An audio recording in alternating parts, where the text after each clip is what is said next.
Welcome to Raven's Keep, where a bunch of friends come together every week to run, dodge, fight, and survive on our Daggerheart campaign adventure.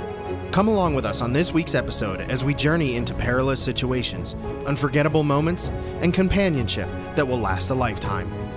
This is Raven's Keep.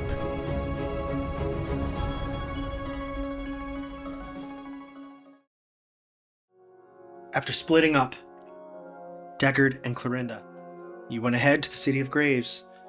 On the way there, you walked through the Passage of Legends, came face to face with a man you met on Krona. A bounty hunter named Tasker. He told you that he's supposed to guard a key, and challenged you to a duel to win it. You easily won, killing Tasker and acquiring the key. He saw it. Break yourself, fool! After which, you arrived at the City of Graves, walked through the eerie town, and survived, as far as we know. And you arrived at an open courtyard with mausoleums built throughout. Clorinda, you know quickly which one was the right one to go inside. And pray for Rema's advice. While you were in there, you communed with your goddess as she audibly spoke to you, while Deckard and the Fun Girls chatted outside about them possibly joining your crew. Further back on the road near Buccaneer Brig, Mozzie, Bubba, Rosca, you found the Widowed Wood. You entered the dark forest to find a zombified rabbit that led you to a small old cabin in the middle of the woods, directly under a murder of crows swirling overhead. Bubba, you became... I lost my spot. The king of the zombie creatures. As you succeed in feeding one of them. I forgot I did that. Snow White with dead animals. While you spent time with your furry friends, Great imagery. Mozzie and Rosca went inside the cabin and found a shrine to a pirate captain, complete with a small wooden box containing the heart of Tor Oman, wrapped in an old parchment. The lengthy poem spoke of Tor Oman from the perspective of someone who loved him and is terribly heartbroken at his loss. As you successfully swapped the heart out of the box with a loaf of bread, it was enough for you to have the heart in hand. But the presence swirling overhead became agitated and attempted to funnel into the cabin through the fireplace. Bubba, you managed to get there before the crows got inside and closed the flue. On a crit, you held back the swarm without taking any stress. A few of them branched off and tried to peck into the windows before Mozzie confidently went to open the front door, believing you could reason with the witch. The crows rushed into the cabin and took the form of the witch, who demanded you put the heart back and get out. However, you mentioned the guild and the raven, proving to her that you're not just common thieves. She took you into her potion room and mixed an elixir together, then gave Mozzie a powerful spell to use if you need in the fights ahead. But it will come with a cost. After which, she took the curse from your arm, Rosca, adding it to her already decrepit form, and you all left Widowed Wood. Back at the City of Graves, Deckard, Clorinda, you discussed finding somewhere nearby to make a camp for the night. But before that happens, Deckard, you wanted to try to train Fungward and Ron. Oh, yeah. As you were to begin to do so, we're going to zip over to the Passage of Legends. Rosca, would you describe the Passage of Legends, as it is likely you would have been the only one who's been here before? As you exit the Widowed Wood, you feel the warmth of the sunshine once more, and it's been a couple of, I'm going to say, between an hour or two of traversing through the valley. Entering the valley, you can see a rocky terrain with some patches of moss climbing up the sides surrounding the path. The sun would pierce through the shadows to show additional decor. The marks of numerous pirates pierced the very earth you walked on. Swords, halberds, daggers, and cutlasses from famous captains and their crewmates from days long past stood as monuments in the walkway in Toriga. Not only that, if you looked further past, you would see tattered flags, cracked ship's wheels, and faded figureheads lined the natural walls of the valley. To some, it might appear to be a graveyard of sorts, but this was actually a vast and even intimidating tribute to the pirate legends that inhabited Toriga. The Valley of Legends was known to inspire even the lowliest commoner onto becoming a pirate, and for anyone else who didn't, it was still a place of reverence. Sick. That was beautiful. I have more, but we'll get there. Very cool. That's amazing. It's freaking sweet. That's it. Yeah. That's my son. It's freaking sweet. It's freaking sweet, man. That's all the two of you get. It's freaking sweet. You won't believe it. Now with Tor's heart in your possession, you must reach the City of Graves, reconnect with your companions, and await the Guild of Bones. Rosca, you're a wanted pirate. Aye. What have you been doing to avoid anyone recognizing you? Horsehair mustache.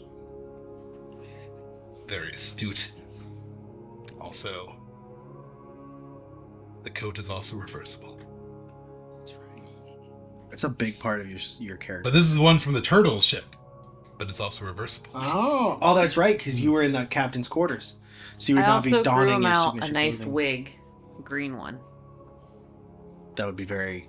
What's my look? Is it kind of like I braids? want to say it's like one Afro. of those like spiral, like vining plants, but it's like spiral and it's like very bushy like.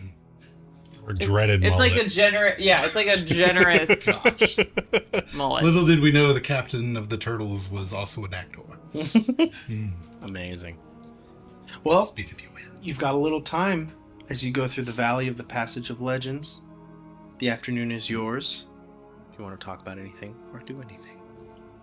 All right, guys, this is the last time that I'm ever going to explain how we make babies in Whisper Grove again. So I hope you took good notes, because that was it.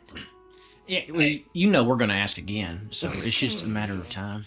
Yeah, my mind is overwhelmed with just everything and the story of life that you had. I do still want to hear it again. Mozzie just like sighs, and then she just hands the parchment to Bubba. Now listen, I drew the pictures as best I could, but this is all I have. Just the Whisper Sutra. You just... Bubba's jaw kind of like agape a little bit. He's like, I didn't know y'all can make positions like that. You're gonna plant anything's possible. Very bendy. Lions everywhere. We're not going to Whisper Grove to mate, that's for sure. No. Look at this picture, Roscoe. Look at that. Can you believe it? Oh! My eyes! I've Roscoe- seen everything. Is this normal how this looks here? What the- Like, was there a battle here that made all this stuff come here, or like? Well, no, What? this was just kind of a tribute to the pirates that have fallen, and, other captains and former crewmates would stick the weapons and other various knickknacks, if you will, into the crevasse of the valley. Mozzie very gently picks up a skull that's by her feet. So, like, this is totally fine with them? No, no, they usually don't put dead bodies here. Well, Because most... What's that then? What's there... I'm gonna call him Franklin. She pets it. Page Franklin.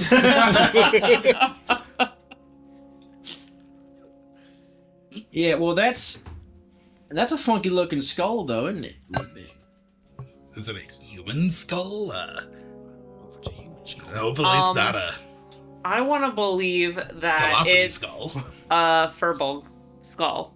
Oh, it's okay then. You see Rosca, your neck stitched on the skull. No. Oh, no. It's a furbo? Yeah. Nice. And I mean, it's old. There's like no flesh or anything remaining at this point. It is like bleached from the sun. Snake Pick crawls out of the clean. eye hole. Catches on fire. Sick. Okay, well, should I put it back down? Well, I mean, you've already picked it up. I don't think. I mean, you I should- named it too. I mean, I guess it's ours. Could you Yours. Mozzie just like puts it on her belt. could you plant it in a pot and then a furball could grow from it? I mean, that'd be cool. I don't think it works that way. Can I just get one of the teeth? Can you revive the dead? Well, let's see. Mozzie tries to take one of the teeth out. Give me a finesse roll. Oh gosh. Just At least it's not strength. At least I have one in that. Oh gosh. Crit, you Okay. destroy the skull. Oh, crit. Wonderful. She picks a tooth out, and you realize there's a very interesting sheen in the sunlight as this pirate had a gold tooth. Oh, very cool. Wow, thanks, Mozzie. That's really cool. I've always wanted one of these. I can't believe I did that. Just a tooth. Well, keep it safe, you know. Let me see your grill. I'm for now. that one solitary What tooth. you looking at? I want to see your grill. Bubba tries to put the tooth in his face, in his mouth.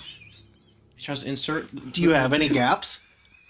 I don't have teeth. He's from back in there. Oh, Frogs Oh, you don't have teeth. Frogs Okay. don't have teeth. Well, I didn't know if you were just gonna be a frog with Hang teeth. on. you're Now like all gummed. He's got Give me strong science. gums and strong lips. So you really do look like Kermit the Frog then, basically. Okay, Yeah. I guess I do. Somebody else has asked Dreamers this. and me. It might. I mean, Hang on. if you're willing to shove a tooth into your gums, then yeah. Yes, most frogs have teeth. That's what Not- it says. It not says not all Not like human teeth. I Yeah, not so like that kind of most teeth. frogs She's got a apparently. big straight row of pearly whites. Not Oh Bubba. my gosh, I was traumatized because Kermit the Frog had teeth in one episode of Sesame Street. It's very disturbing. It's very disturbing. Let's not dredge any of that up. Anyway. Ugh. I would say you have no problem shoving it up in there. All No, right. no finesse roll, nothing. He just gets it up in there. I mean, you know what? You can absolutely roll for it if you think there might be a If consequence it doesn't work, I'm attached. just gonna hang on to it. Or I might get an infection. Who knows? You might die of whatever this fool has died from. What'd you say? What was the roll for? Finesse. Okay. 8. With hope. You can stick it in your mouth. It's- Promptly falls right You out your take that mouth. ope. I did.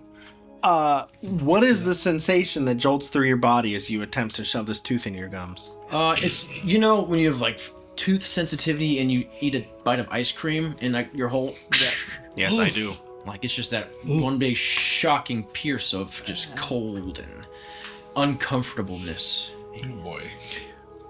Do you press on to try to secure the tooth? No, Bubba doesn't do that. He knows teeth they come and they go from where he's from. Especially back. Yeah.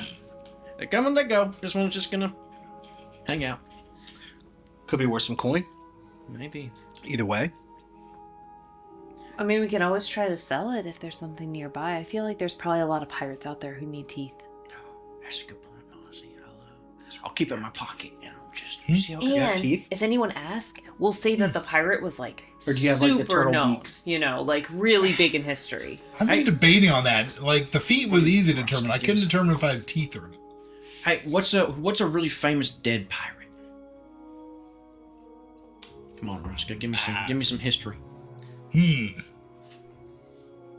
Well, he could pass by certain like landmarks of things, and he could recognize that's Emerald Dominique, and that's Frederick Fastfingers McDougal. He has arthritis, and and then good old Captain Rust Hinges. Ooh, rust hinges might be a good one. Rust tinge. I feel that one was easiest to remember. Yeah, Yeah, for less- sure. He Not had an many oil syllables. can strapped to his belt. Did he have teeth? No, because he's a robot. Oh, I mean, jeez. he's a head. What was it? Clank. Clank. Did Mr. Raleigh Fingers have teeth? Aye. Okay, well then it's Mr. Fast Fingers then. There we go. Captain Fast Fingers. Sorry. Captain Fast Fingers. Didn't Freddy mean- Fastfingers. Didn't mean no disrespect by it. Freddy Fast Fingers. All right, done. Nice. Well, we're gonna try to sell this gold tooth, and we're gonna say it's from a famous dead captain. Maybe it'll be worth more. I certainly know my name, my swath of captain, so I can just, finagle it. We'll be fine. Yes. Yes, Roscoe. Do you think that we're going to be able to make it to them tonight? Are we currently walking? Are we moving? We're moving. We're walking through the briskly. passage. We stopped right in the middle just to have this He's conversation. like, Everybody's make walking it. around you. Freaking rude. If you want to. Everyone in an airport ever. I mean, I don't know how far away it is, but I do know we could probably make it if we pick it up and just believe in ourselves. I mean, I'd rather get there faster if we can. Hey, what time of day is it? It's getting relatively late into the day. It's late afternoon by now. And how far is the graveyard from where we're at the valley? Yep. So going through Passage of Legends, there's a small area of open land, and then you get to one bullet left, the river. On the other side of the river, you're going to hang a right due east a little ways. So you've got, we'll say it's between 4 and 5 p.m. So it's kind of getting into late afternoon, early evening by this point.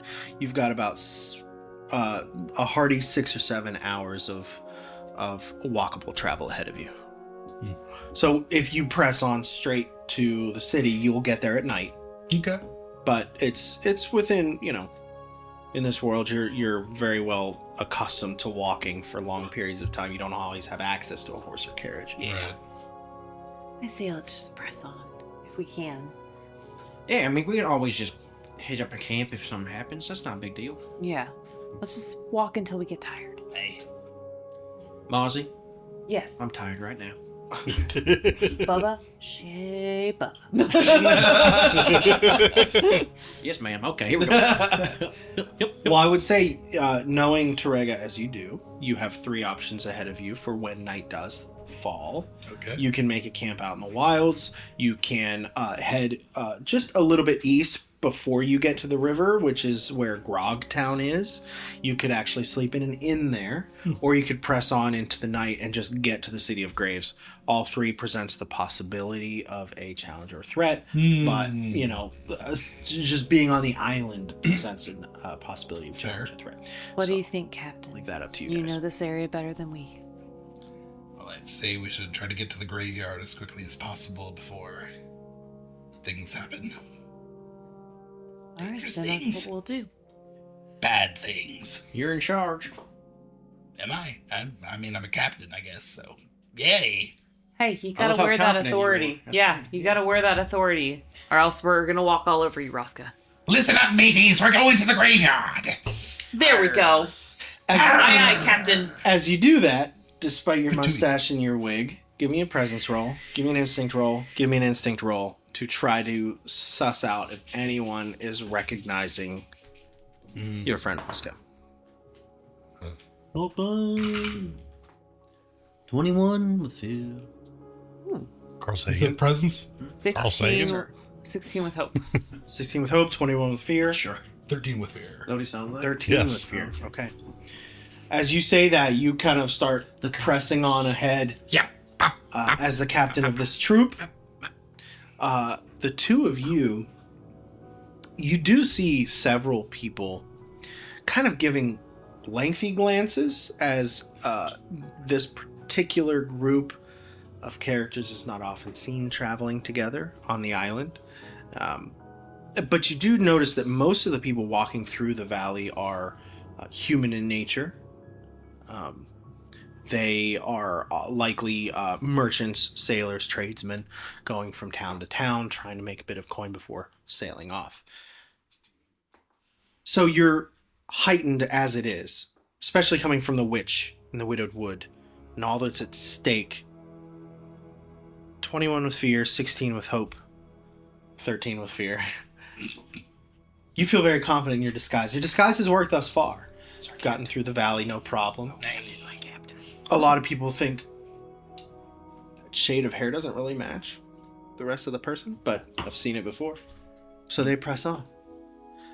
You guys notice that there's kind of an annoying sound that keeps coming up as you're walking. It started when you entered the Passage of Legends, and it has repeated as you have Are made you your sure way it's through. not my leg? It's not your leg. It's more akin to the sound of like a rattlesnake. A clicking, hissing kind of noise in the shrub that happened periodically when you entered the valley, it happened again when you turned the corner, and it happened again when you picked up the skull. Now, it could very well be the wildlife in the area, but your senses are heightened as you are traveling with a wanted pirate on a land foreign to the two of you. Could I tell if it's an animal that I actually know? Like, in terms of, like, what it is? Yes, so I'll give you the option. You can either do an instinct roll or actually a knowledge roll. It would be a knowledge roll. Or if you want to try to communicate it with it directly, you could do... What is it that lets you communicate My with plants and animals? natural, hang on. Charm. My nature's tongue? You could try to... With nature's tongue, does it say that you need to get I have to make specific an instinct information? roll. And I have Okay. to get 12. And you can ask it a question per the description? Per the description, if on a success, they'll give me information that they know. On a roll with fear, their knowledge may be limited or come at a cost. I will leave it up to you. I want to do that one. I had a because feeling. I have more benefits. Are we making up for a decision before we Oh, that's a crit, so I didn't need the benefits. Oh my god. Amazing. 2 in a row. And I rolled really terrible when I started tonight. How's so. your hope? It's full up, So- but I need a stress clear taken away stress. so that all works out. Do we want to open up the pool? Yeah, I like it. Sure, let's do it. Why not? Yeah. That's free. Go for it. So what I'm going to do... Water's fine. I will go ahead and grab, let's use clear. Now I'll use the lid. The lid is the shared hope. That's your expenditures. And we still have +1s as well. You do have 4 +1s. Yep, you've got 4 +1s available to use when I you just need. want one more crit so I can have no stress.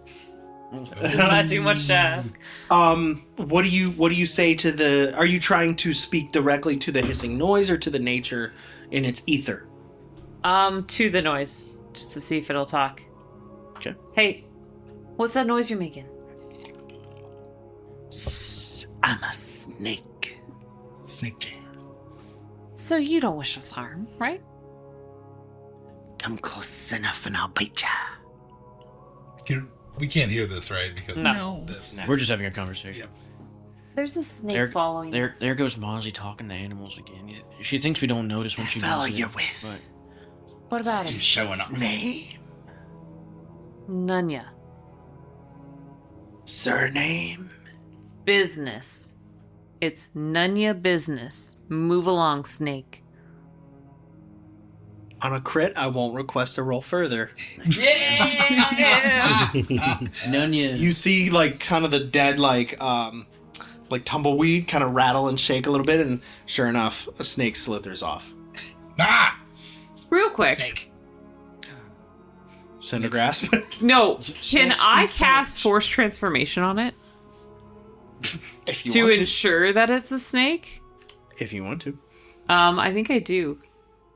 Especially after the face you just made. That'd be a 19 with fear. You cast force transformation. Mm-hmm. The slithery snake into a man power walking away, and then he just stops. I grab the skull that's on my wrist and just throw it at his head. The back of his head, Yes. it shatters in it. Well, actually, make an attack roll with finesse. Mozzie's not known for her upper body strength. Exactly. 5 with hope. Oh no! Take that hope. She throws it behind her. Knocks it I back with throw it. it. Okay, I throw it. I know It's I'm one of not. those like little toddler throws where it rolls over your fingers and ends up behind you. As it's going horribly awry and I know it's I go, Papa, go get him! He turns around quick and I don't know. Okay, question above table for the druid in the room. Yeah. Do you have everything on you when you come out of beast form? I'm They don't assuming, tell me right? that I don't, so I'm gonna assume that I do. What No, was that his? would be really awkward. what Did was he his- transform naked? No. What was his tail as a snake has now become a cutlass at his hip. And he sees I think a it's supposed to be skull something else. go wide next to, like, he's facing away from you. He sees a skull, like, off to his right about 4 or 5 feet. And he turns around and looks and sees the three of you. Did you just throw that at me? Get him! And I'm running He's like after. fumbling for his cutlass. What do you do? Yeah, I got Mozzie's back. I know she likes to start fights. So Bubba's here to help. That's on the headstone. She liked to start fights. Yeah. She likes to get into trouble. All right. Yeah, I'm gonna spend a hope to give me a plus on that. I'm gonna take my staff from kind of far away from wherever I'm standing. I don't know, what is he, like 15, 20 feet away? Yeah. Maybe at this point, because he was running backwards. I'm just gonna try to zap him with my staff. I'm gonna say, hey there, mister, I don't know, you seem like a decent person, but she said to do this, so don't take it personal, please, okay? I don't mean nothing by it. It's just doing my job. Just doing my job. Sorry. I'm doing my part. Yeah. No. Okay. That's plus 2, plus 5. Oh. 9 plus 2 11. with hope. Yay. Plus anything else? No. 11 misses. Hey, Roscoe, you want to jump in, or do Yeah, you I'm want me gonna to? do. Oh wait, how far is he away from us? About 12 to 15 feet, but on a miss, it throws it to me. I'm gonna try. He's gonna draw his cutlass as the. What fires out of your staff? So out of my staff, You it's can't just ask him like that. a bolt of magic. It's like a bolt of light that does magic damage. Okay. You fire it from the staff, and he, as he's fidgeting with the cutlass, he's like, "Why are you stuck?" And he bends down to inspect it. Right as your beam goes past him this way, and he manages to get it loose. And he's gonna come.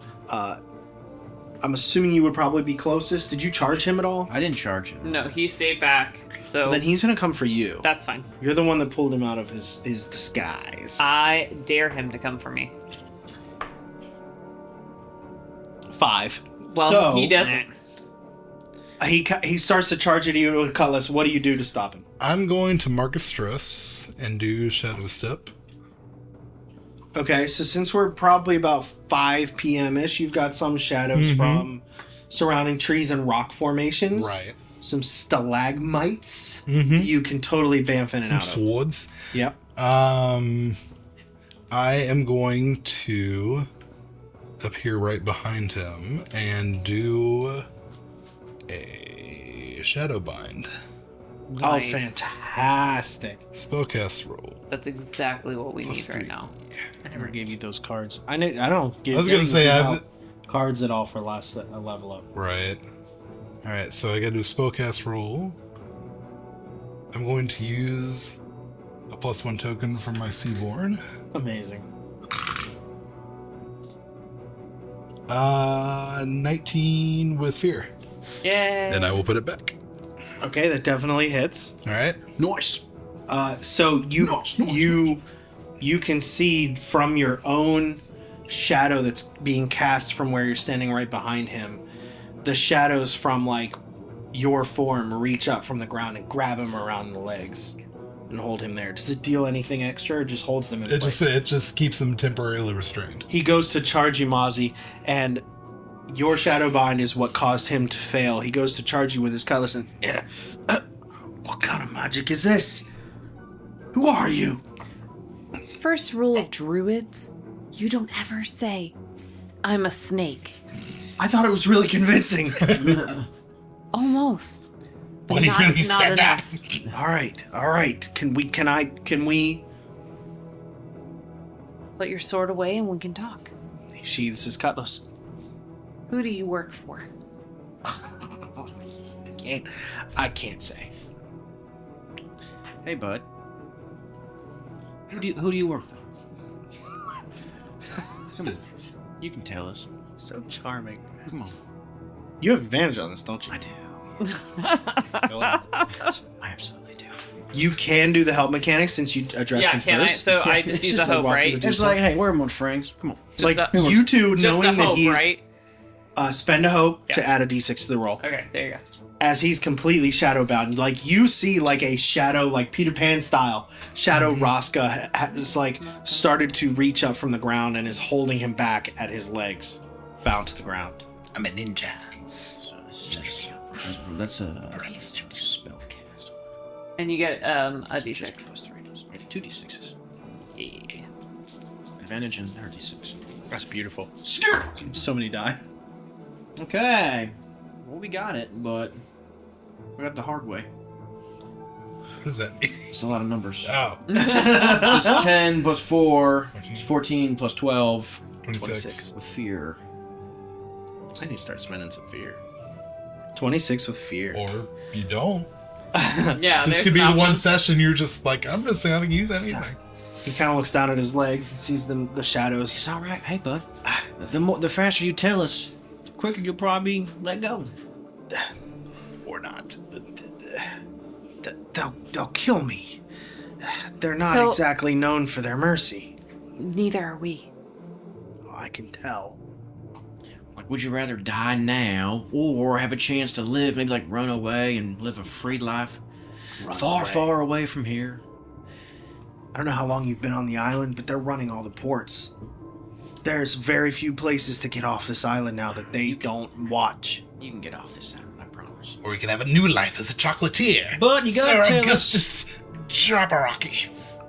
Or you could work for our ship. You best believe him when he says something like that, too. He means business. I like some bonbons. I like your mustache. Thank you. But that's not the point. You gotta tell us everything you know. I- Or else you're gonna die. He kind of looks around. Well, I'm not going anywhere. We'll make it quick. I work for the admirals. Of course you do. There, All of them? How many are there? there's 3. I was like trying to count in his head. More than 2, less than 4. This Yes. many. Aye. That's how many fingers he has on his hand in total. Perfect.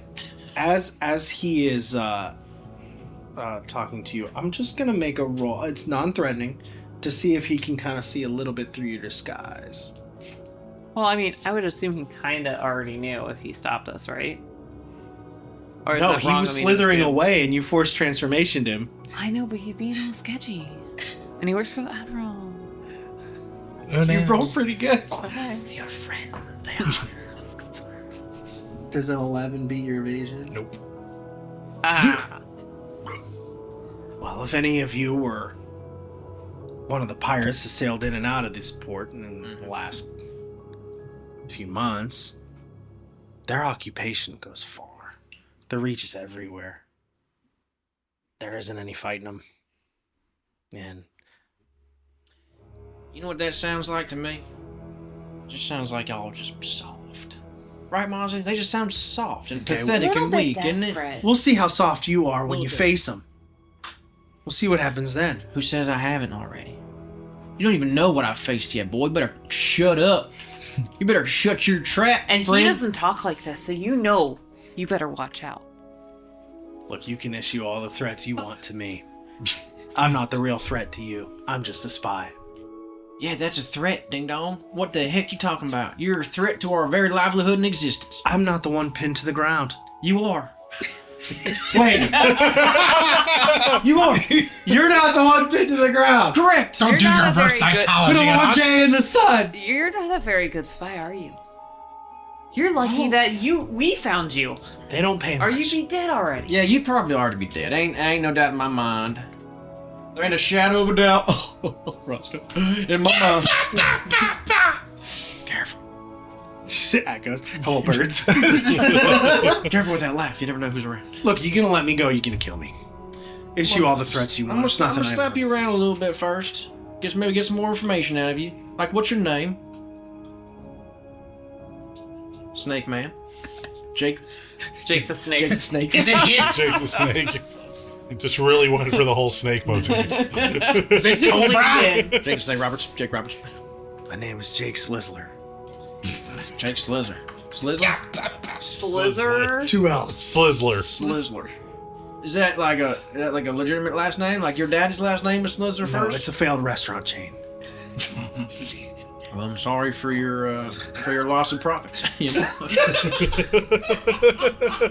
That's why I'm out here trying to make whatever coin I can for whoever's gonna pay it. I'll give you a gold coin now just to shut up for a second and let us think. Are they nearby? They're closer than you think. Yeah. So that's a yes. It's a good thing I don't think. She just kind of like looks off like a Jake Slizzer. Off in the miles distance, away. Deckard feels something balancing his life. He's like, oh. Where were you going to check in at? You Where are- were you going to check in at? Because clearly it's nearby. I don't know that I should give you any more information I've already given. Give me. His tongue. I tell you what, I'm gonna give you the option, Bubba. You can either make a standard attack roll to deal a little bit of damage, or you can do a presence roll as an intimidation thing. It's your call. I'll do that presence roll. I'll do the thing that I'm more in. How I are mean, you an gonna attack roll. I mean, unarmed is just what finesse. So it's just a +1. Would I get advantage on this as well? No? I'm not really like negotiating with him. I'm just trying to scare him a little bit. Like, smack him around, you know. yeah, I mean, he's a bad boy. I would say Roscoe takes out a glove. it's more intimidation than negotiation, but at the same time, you're trying to negotiate information. Yeah, true. Negotiate, detect lies, or find a safe place to hide. Detect lies. Maybe it could be lying. He's not telling us the truth. Say what Could be again? lying.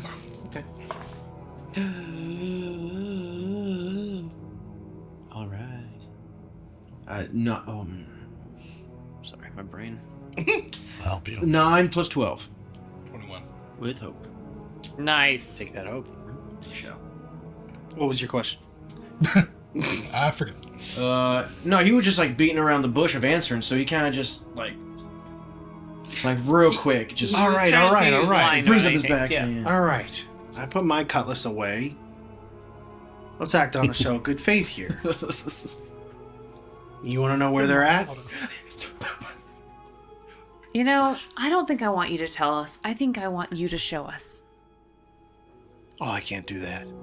Oh, yes, you will. I can't be in league with the enemy. They will kill me. They'd kill you whether or not you helped. The Yeah. enemy? Who says we're the Admiral enemy? Brand does not. You're the one who's spying on us, friend.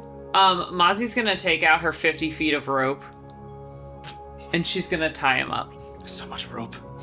That's what they give us. That's how much rope they give That's what us. they You're give in hog us. time. I want to tie him to where his hands are bound, and then we can hold the rope, because I want to make sure that he can take us there. Okay. It's the way, yeah. So he's gonna have his hands behind his back tied, and then I'm He's probably tie his gonna legs so he has to give hop. it to either Bubba or Roscoe to hold on to. You got put a couple of around his neck too, so you can't really you can't look Agreed. around and turn his head. There you go. Okay. I'll say on the heels of your intimidation roll, you successfully, and he's just the whole time this isn't gonna work. You are marching to your death and probably mine. Great. I've done that before. It's not that big of a Also, deal. we don't care if you die. Is that not apparent to you yet, bud? You think that's gonna hurt my feelings? No, I see the life just lose. Like you have no life left in your eyes, and I feel very bad for you. Have you ever loved a woman? Oh my gosh. Do you know what love is? I want you to show me. Never mind. I would, but my hands are tied. It's a Tuesday. I'm not feeling it. Mm-mm. On with it then. So you lead him? After you. No, after you. Okay. Now If you want him to lead you to where they are, now we're getting somewhere. Mm-hmm. I'm gonna need a roll for that. That's big stuff. I don't know what y'all want.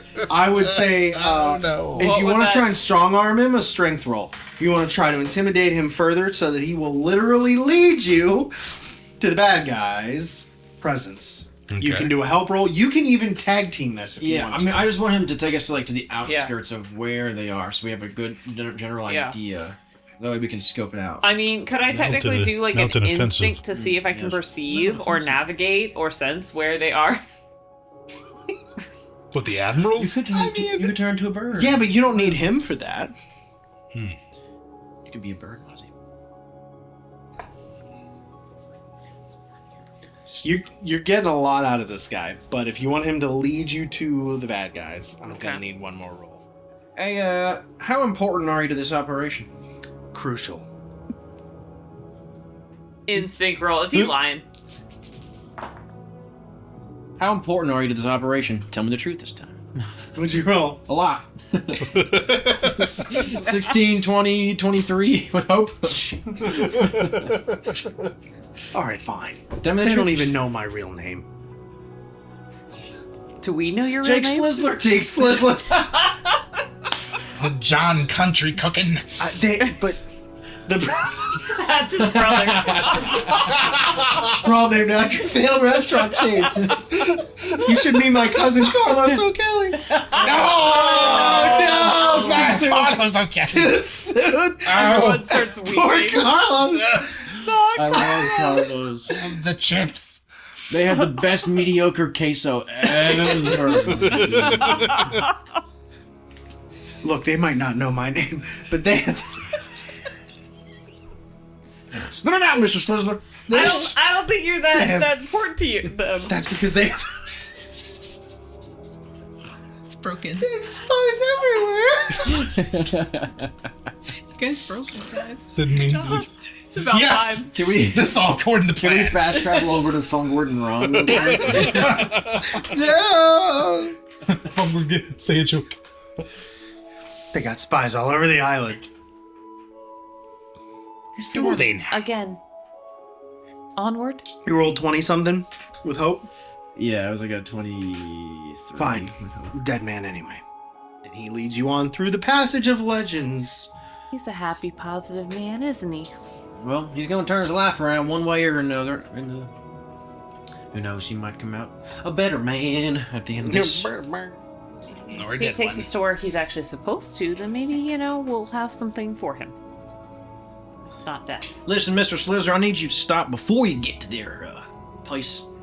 'Cause we need to stop and check it out ourselves, right? Get a perimeter, set up a defense. Well, that would be right. Now, as you have all begun to exit the valley, One thing though. So right near the exit of the passage, there's a small hill that's just off to the side, and in it there is a wooden staff that's plunged into the dirt, and it's got a flag tied to it. And you couldn't tell what it is at first, but when it's blowing in the wind, the Jolly Roger of Redjaw's crew can be seen.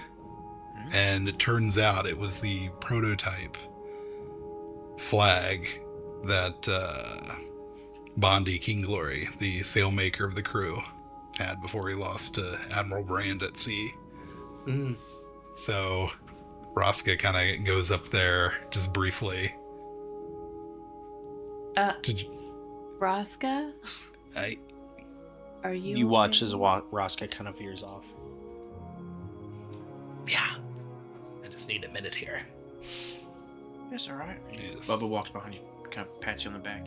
I look over at our spy guy and be like, Steel- he needs steel a drum. minute.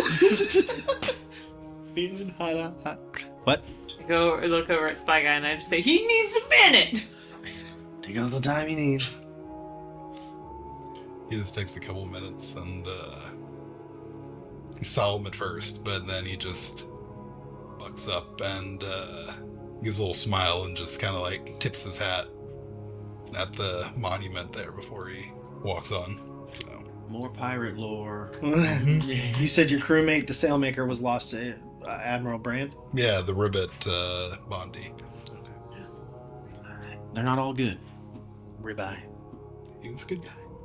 No, the pirate was the a crewmate. He was a ribbit. crewmate of Redjaw's crew. Not all ribbits are good, though. Yes. That one is. He's one of the good ones. Yay, more Save pirate it. lore. Yay, more pirate lore. So as you crest up and out of the Valley of the Passage of Legends, you see a modestly sized, like, open field with a road kind of carved through the wheat and the tall grass through the middle that kind of bends and up toward a destination that just crests at the top of the horizon there. And he kind of nods up. It's like, up there. You see just poking up is a little tower. They're working on setting up posts at the river. Turns out the checkpoint tower is vacant. Perfect shelter. Halfway point. Near the ferry. Splits the island. How long has this been happening? Well, they've been scouting the location for a while now, and they just waited for kind of any attention to be off of it.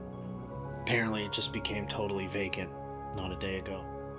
So they took over. That's not good.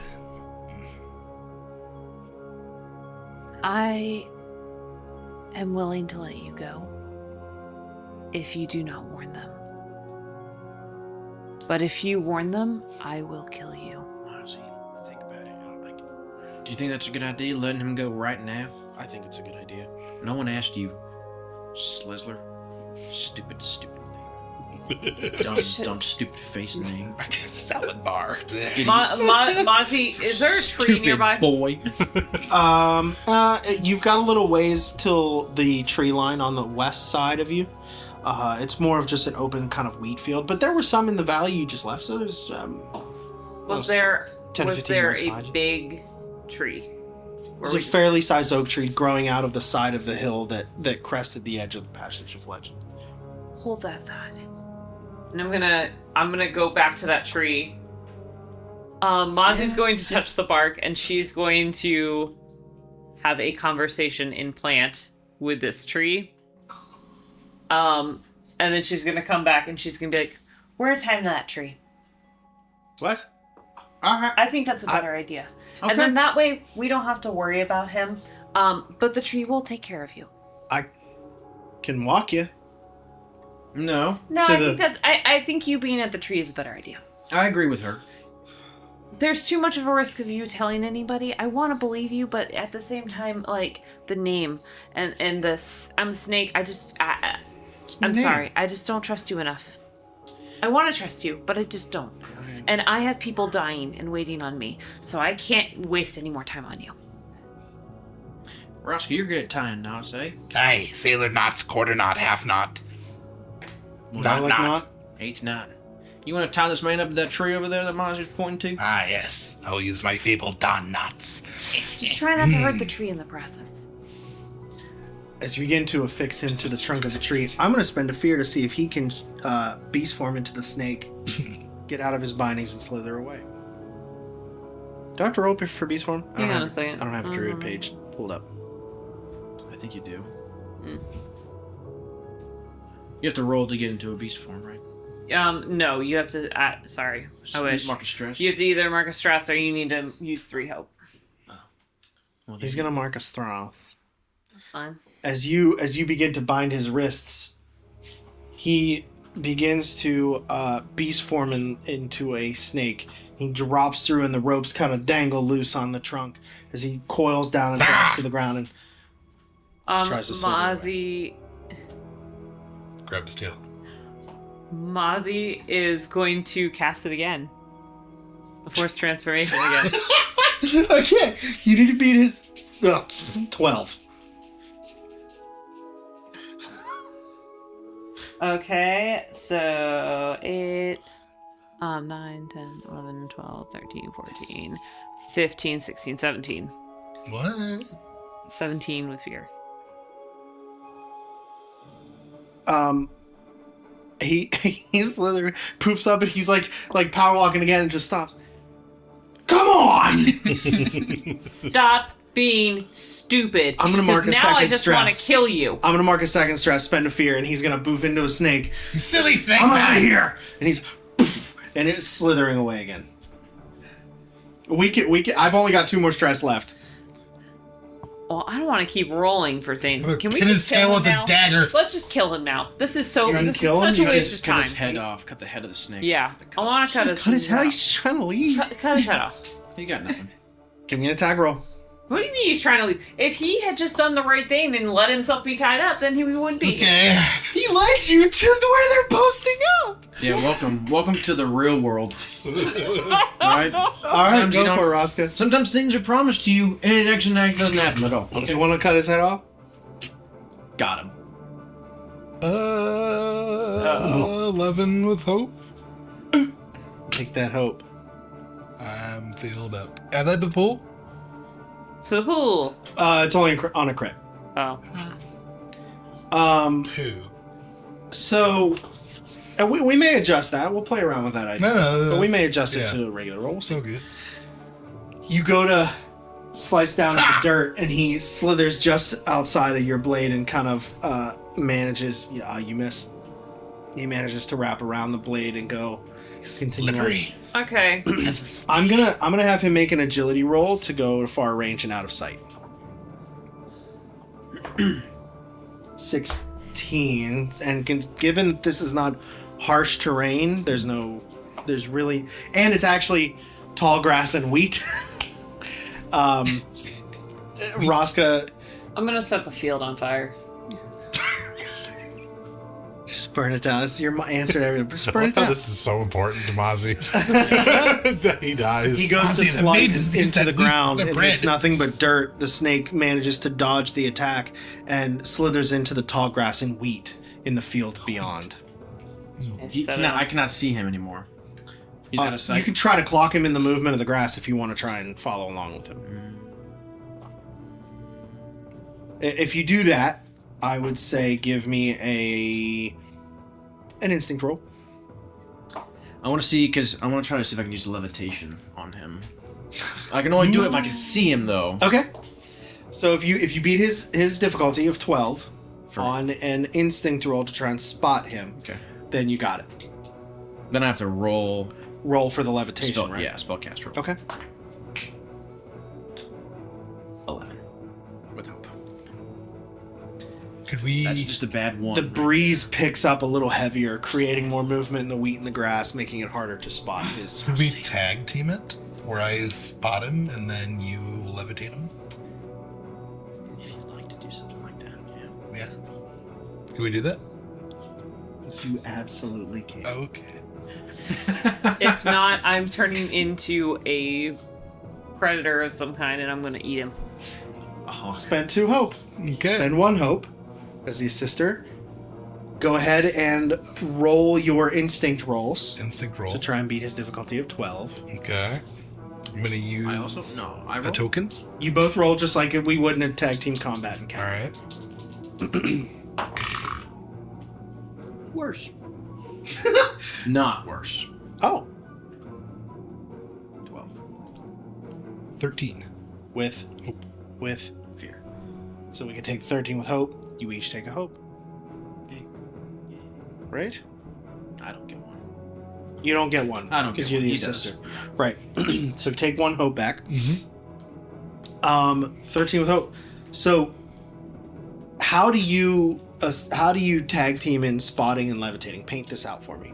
Because he's in the. I think I wheat- saw him go over there, Roscoe. I think I saw him slither that way. You And cut so- around the edge. Yeah, so he's just gonna like dart through and like kind of start slashing the tall grass and the weed a little bit to the side to clear way and make room to get a better vision of Reveal him. his path. Right, Just long separating it. enough for you to cast levitation.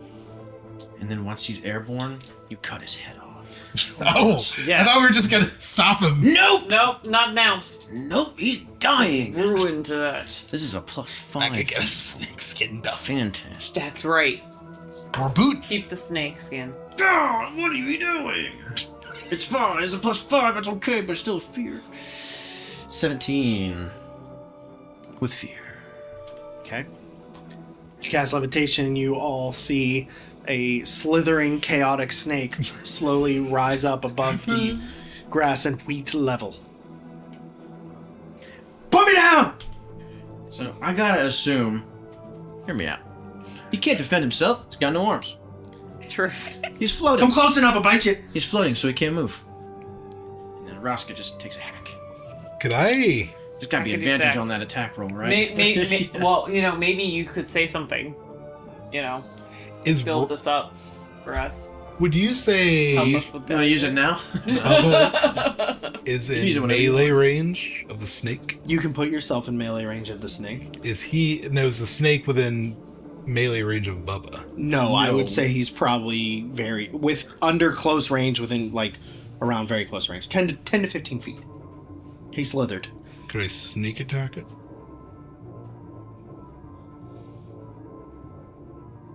I don't know. Like, he's like up, and then Yeah. he could. I don't He know. can't see you. I'm tired of people trying to make a fool of us. Yeah, I'll allow it. 'cause I'm not trying to BS. I was just No, curious. no, it's yeah. okay. You've got tall grass and Okay. wheat. You levitated him, so his attention's probably fixed on you. So I will allow it. Yeah. Okay. Sure, yeah. All right. Roll really, really well, Russ. Oh man. There's no pressure This is except gonna for be unfortunate. this roll This doesn't will work. make or break this campaign. Oh boy. This is where Rosca dies. Oh gosh. On the pirate island, my Oh no! That'd be pretty It's rough. fate. Ooh.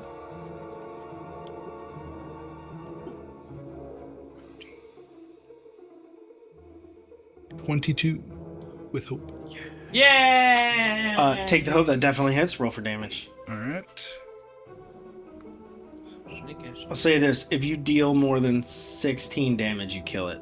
Okay. And number D6. So I have what, 4? Okay. Thanks for letting us play with the snake, guys. Really, Yeah. really appreciate it. Yeah, guys. I'm just It's just hanging out. it's fun, you know. Thanks for letting us play with the snake. You know, play with the Jesus snake. snake. Gosh. He showed you where the camp is. He served its purpose. Yeah, exactly. Should have just killed him when we had a chance. Stupid He's just trying to Mozzie. get back to his poor family. He doesn't have a family. He doesn't have a family. He's got a failed restaurant Guys chain. are so He cynical. never. I said, "You ever loved a woman?" He didn't make a single sound. He was too heartbroken. I would have He seen couldn't it get in the his words eyes. out. I would have seen it in his eyes. 1-1. He did. It is a very clean cut. As you sever the head of the snake, the head drops first, and the body falls. Does he I turn mean, he back could have into a been human just after he dies. Do you drop beast form if you die in beast form? It never says. So I guess that's kind of something we can figure out. I'll leave it up to you, GM. I think probably stays as a snake. I would think so. Because, Well, I mean, it was... it's a magic. It's a druidic magic. It's not an illusion though. It's not an illusion. You played a druid for longer than anybody. What do you think? I think because the beast form is derived from a druidic magic, as The soon as magic the ends. host dies, the magic ends. He has nothing to There's a channel. case to be made for that. There's nothing to channel the magic through ananymore. All right, I like that. we Oh, loot so he the would- body. You get a rusty cutlass. Figures. Wrote down on it. Just tetanus. All I was trying to give us is just tetanus this whole time. Wherever I go, it's just tetanus this, tetanus that. Just, Two gold just coins. nasty. Par for the course of Mr. Slizzler. Gentlemen, Slizzler. I love me some we're booty. getting rid of them. All of it. Is there a body of water nearby? The river. Okay, we're just gonna chuck them in the river.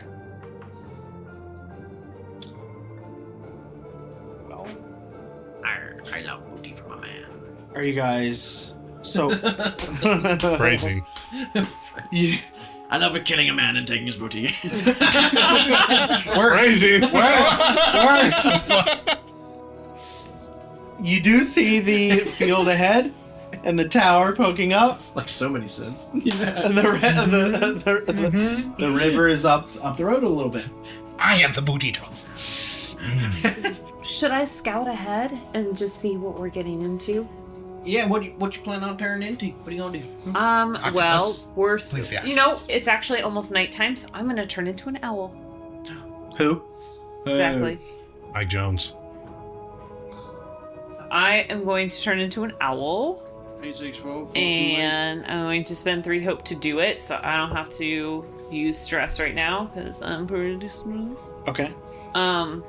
So Mozzie flies up and just starts to fly near the tower. But I kind of circle, almost like I'm tracking like prey, like a mouse or something, to make it more realistic. Sure. But also to see how many we have here.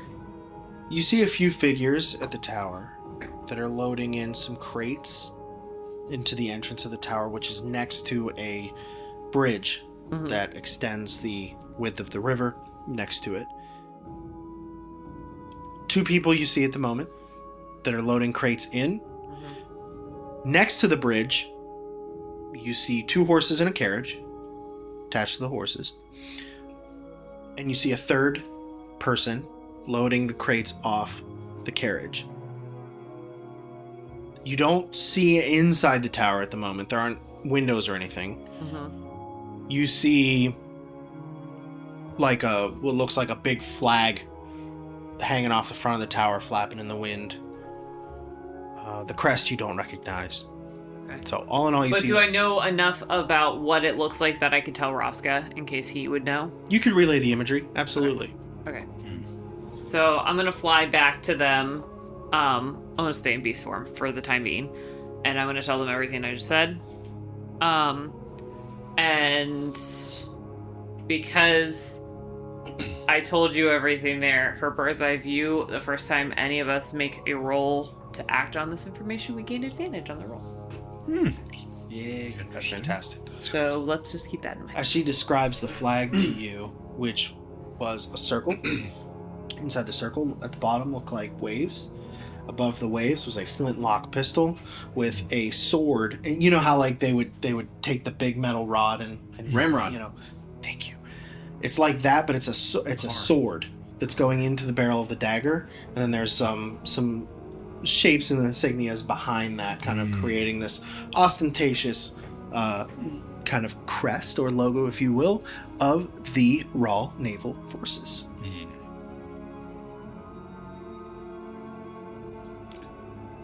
This isn't good, lads. These are the admirals at work here.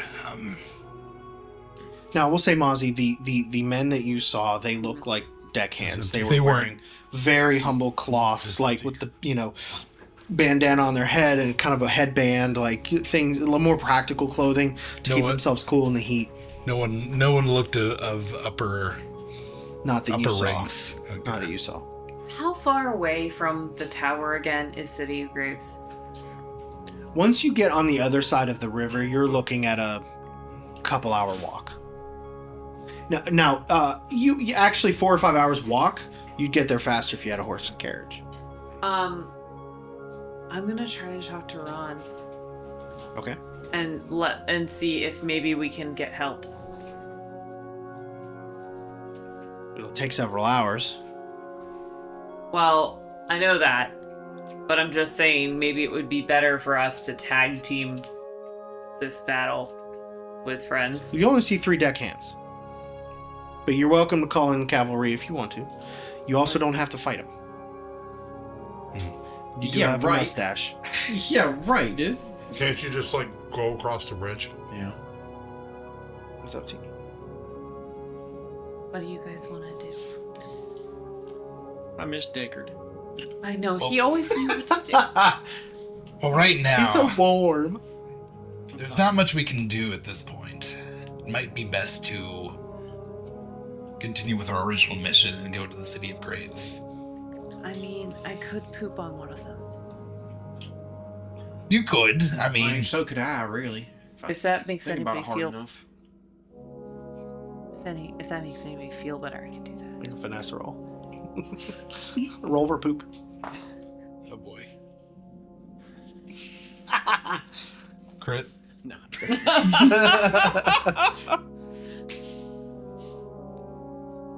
So should we just keep going then and just avoid the tower? I thought we had to go through the tower. You have to go over the bridge, but the tower is next to the bridge. It was a checkpoint tower.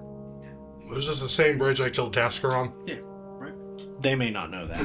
Well, we don't I'm just know. wondering. But at the moment, you only Above see table, one. do I? At the moment, you only see one way over, one bullet left. So yes, so it's the main.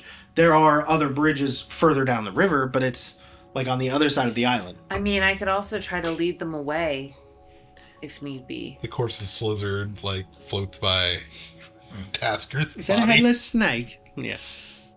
I mean, they seem to be pretty hard at work. They're loading crates. It's up to you. What do you want to do? You try to be sneaky. I think that would be best. One of the admirals. I can meet Kill you the guys on the crewmates. other side, but I can also, like, be near the entrance of the bridge just to make sure you guys can get across. You two have not found yourselves on wanted posters yet. You have, but you have your disguise. Hey. You can try to fight them outright. You can try to sneak across. You can try to go a different, like, under. You can do whatever you want. I think let's sneak. I think I'm gonna go up high and I'm gonna stay in owl form. Okay. And just kind of watch and make sure that they can get across and that they're not being watched. And if they are being watched by any reason, I'm gonna go in and be a crazy owl in their faces. Works. All right. Let's do it. So the two of you just kind of walk up, unassuming, nonchalantly, right? Could we... Could it be, like, trying to move unnoticed? Through a dangerous area? With that wording exactly. Yes, that wording exactly. With only one way over the bridge and back, it's gonna be a little bit hard to be unnoticed if you're going to go across the bridge. Fair. It's called a checkpoint tower for a I reason. think just being unassuming and nonchalant is the move here. Yeah. Yes.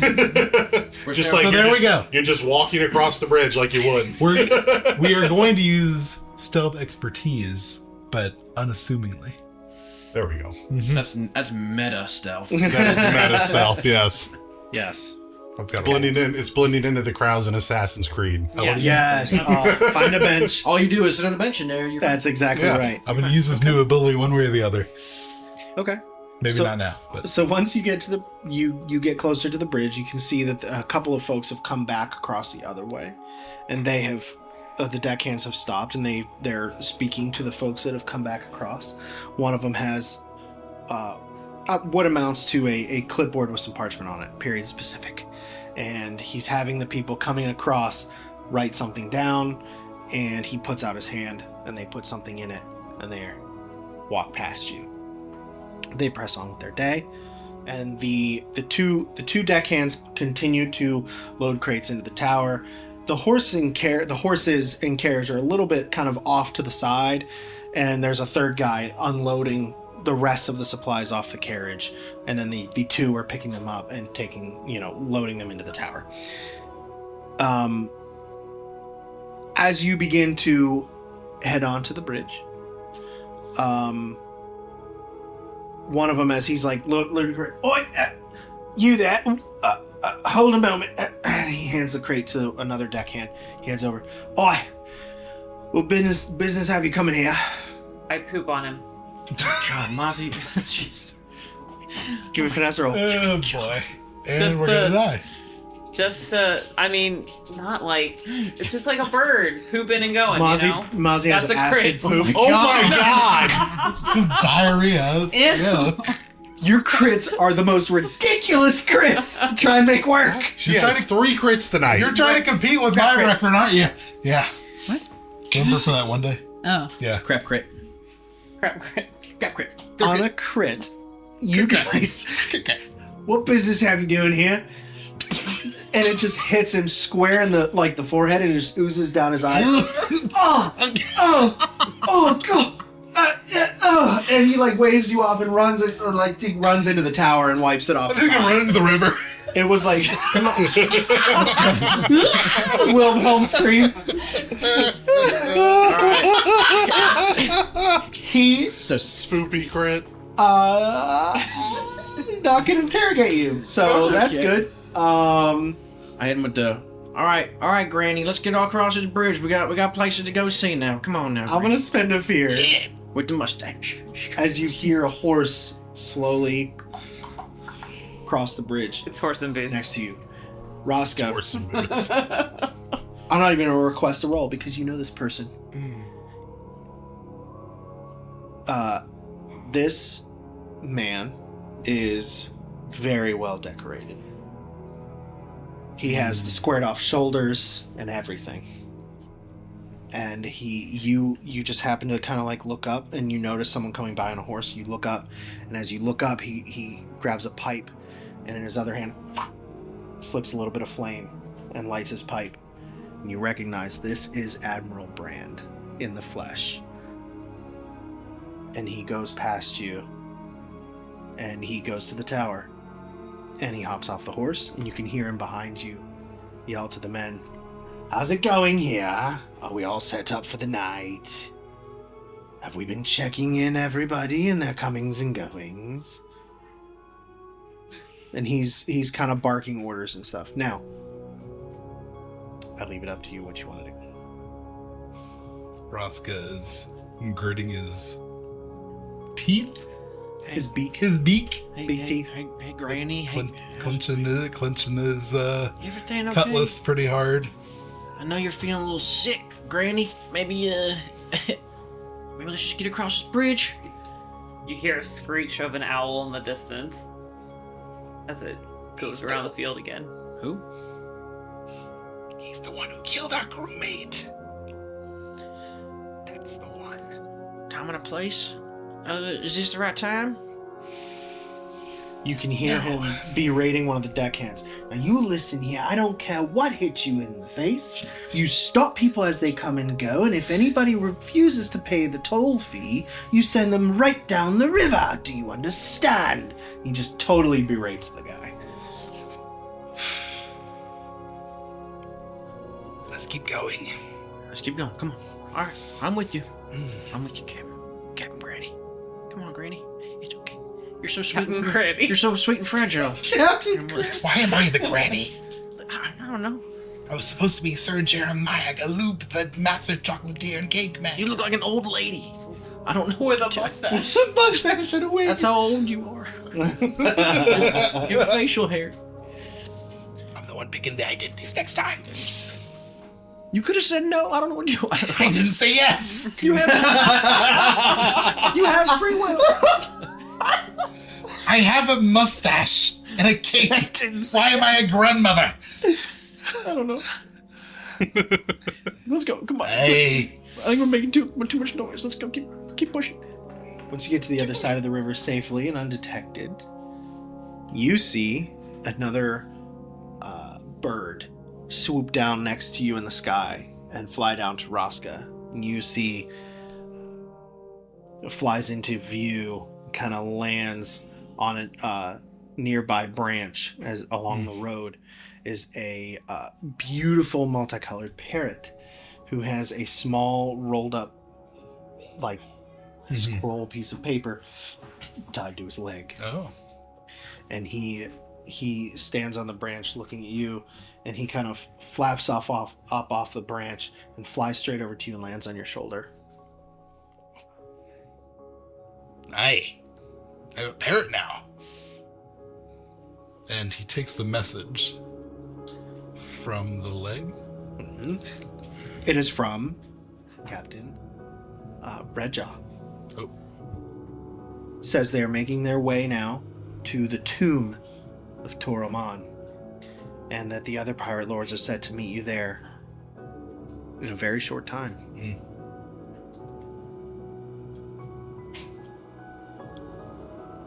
He lets everyone else know the message. Looks like we should get moving. I think that's a good idea, friend.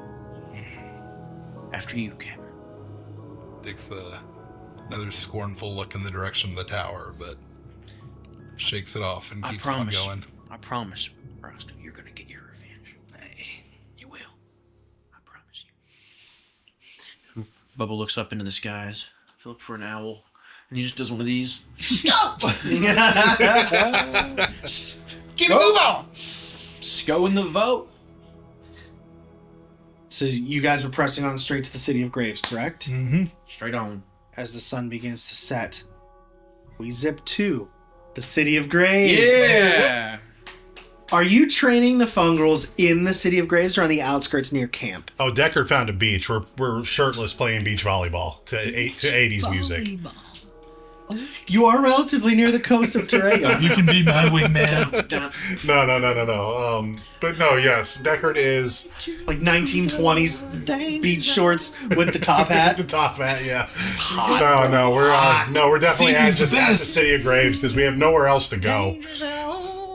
And yeah, he's just training the fungrels.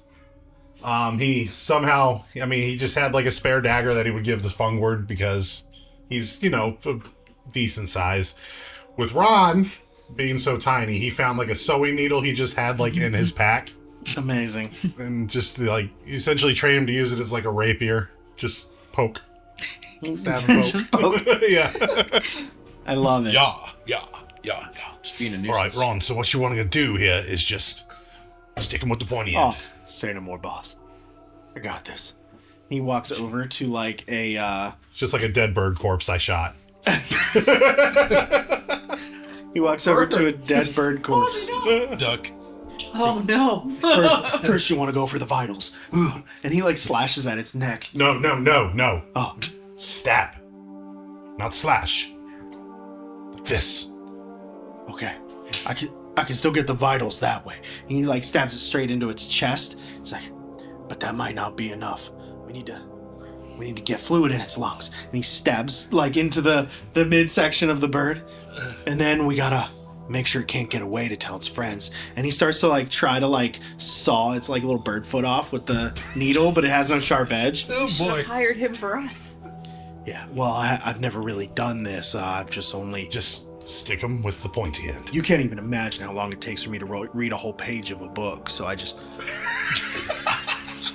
I gotta run I burn like 450,000 calories just trying to read a page. You know what a calorie is.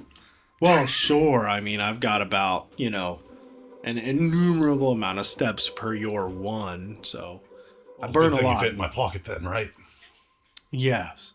Though this waistline doesn't sculpt itself, So It's ripped.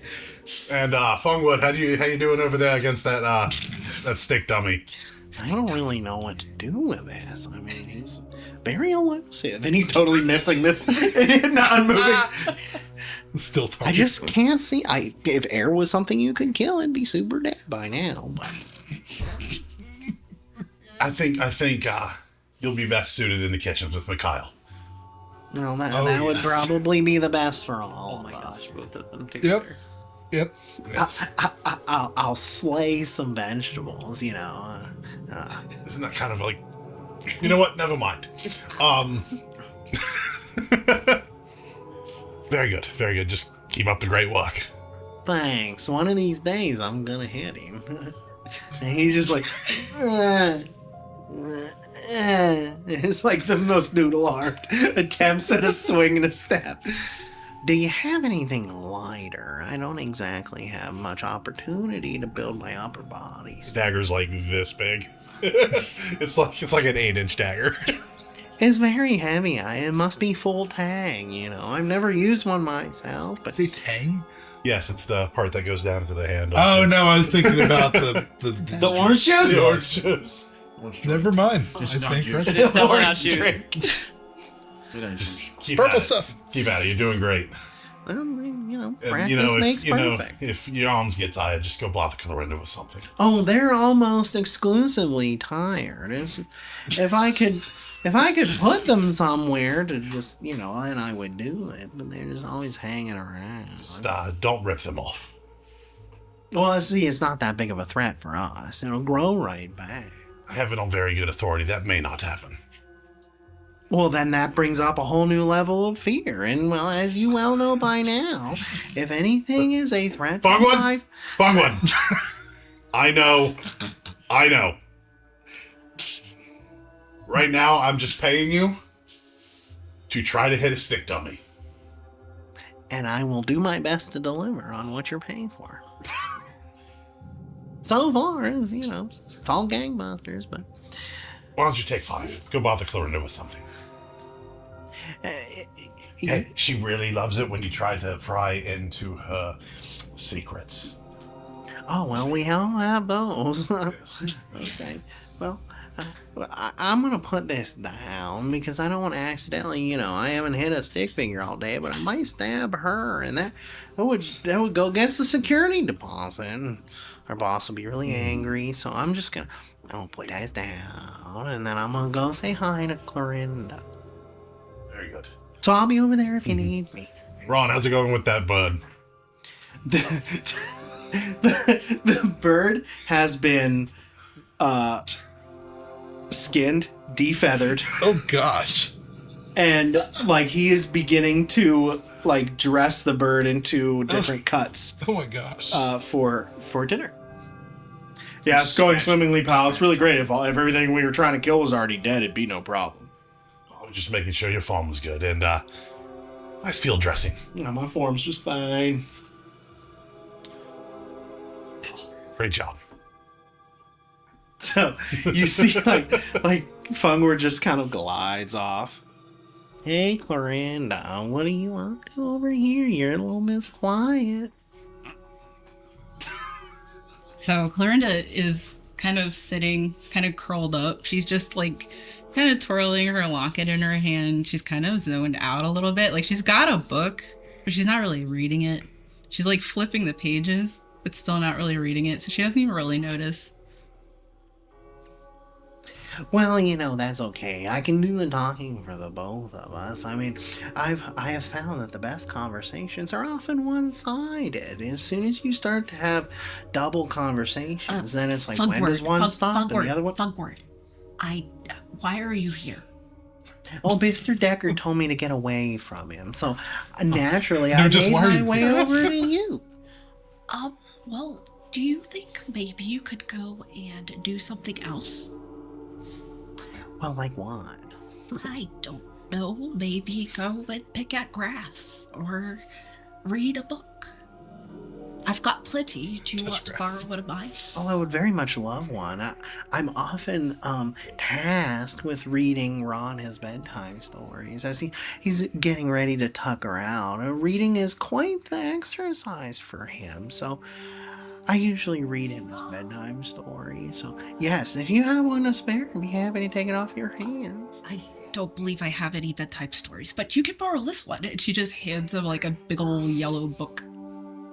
Well, it's just as interesting as anything else we have at Fungus Among Us. Thanks for the gift. Well, is it a gift? I don't want to assume it. It's not a gift. I'm gonna need that back. Oh, certainly. I won't let him fall asleep on the pages because then he drools on them and the ink runs. So problem.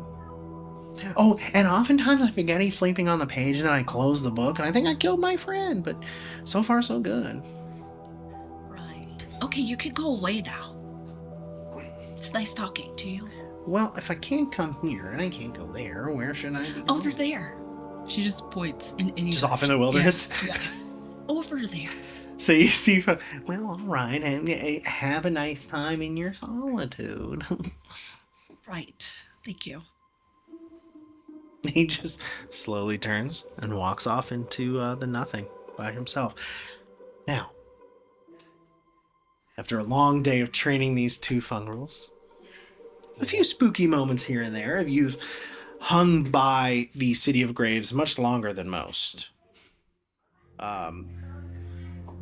The sun sets. Darkness begins to gloom over the countryside. You're all feeling eager for a deep night of sleep ahead, knowing that you're very, very much getting close to having the whereabouts of the present threat. You've chosen your camp spot just on the outskirts of the City of Graves? Yes, do you agree? Or are you going to pick one of the structures that are vacant within? Yeah. Okay. So are you kind of near the front gate-ish, Yeah. where you kicked it open? Yes. Very good. Smart. Stay near the scene of the crime. Good. Smart. Reverse psychology. So you've set up a camp. We've like got nothing to fear. We're just like here, Like No, just kidding. slides all. It's like we're not necessarily citizens of this island. We're just kind of You chilling. have fun with Trespassing. you. We're I mean, trespassing. He's just gonna Just board them. trespassing. Could bore any threat to The death. crow just sounds. So, after a little while of being settled by the fire, you've enjoyed some grilled meats Ew. at the behest of Ron. Good. Decayed. He's sitting a little further away from the fire than you guys, as the heat is quite intense for the little guy. He just, he kind of says, what's that clanging noise? You don't hear that? What? It's really, it's intrusive in my presence. Clanging. Like You don't really hear anything at first because of the crackling of the fire kind of masks kind of immediate noises. As you listen in a little bit closer, you hear the slightest jingling of metal. Santa. Santa! He's the big bad. You know him. You just picked out Act 3. Not in December. Christmas on K-Trez, no laughing matter. Can't wait till December. It's Christmas with a K. Can I tell which direction it's coming from? Give me an instinct roll. Could I use my experience tracking? Kind of help hone in on it? Yeah. To discern the sound from the crackling of the fire and the Yeah. chewing of the meats. You said instinct, right? Yes, sir.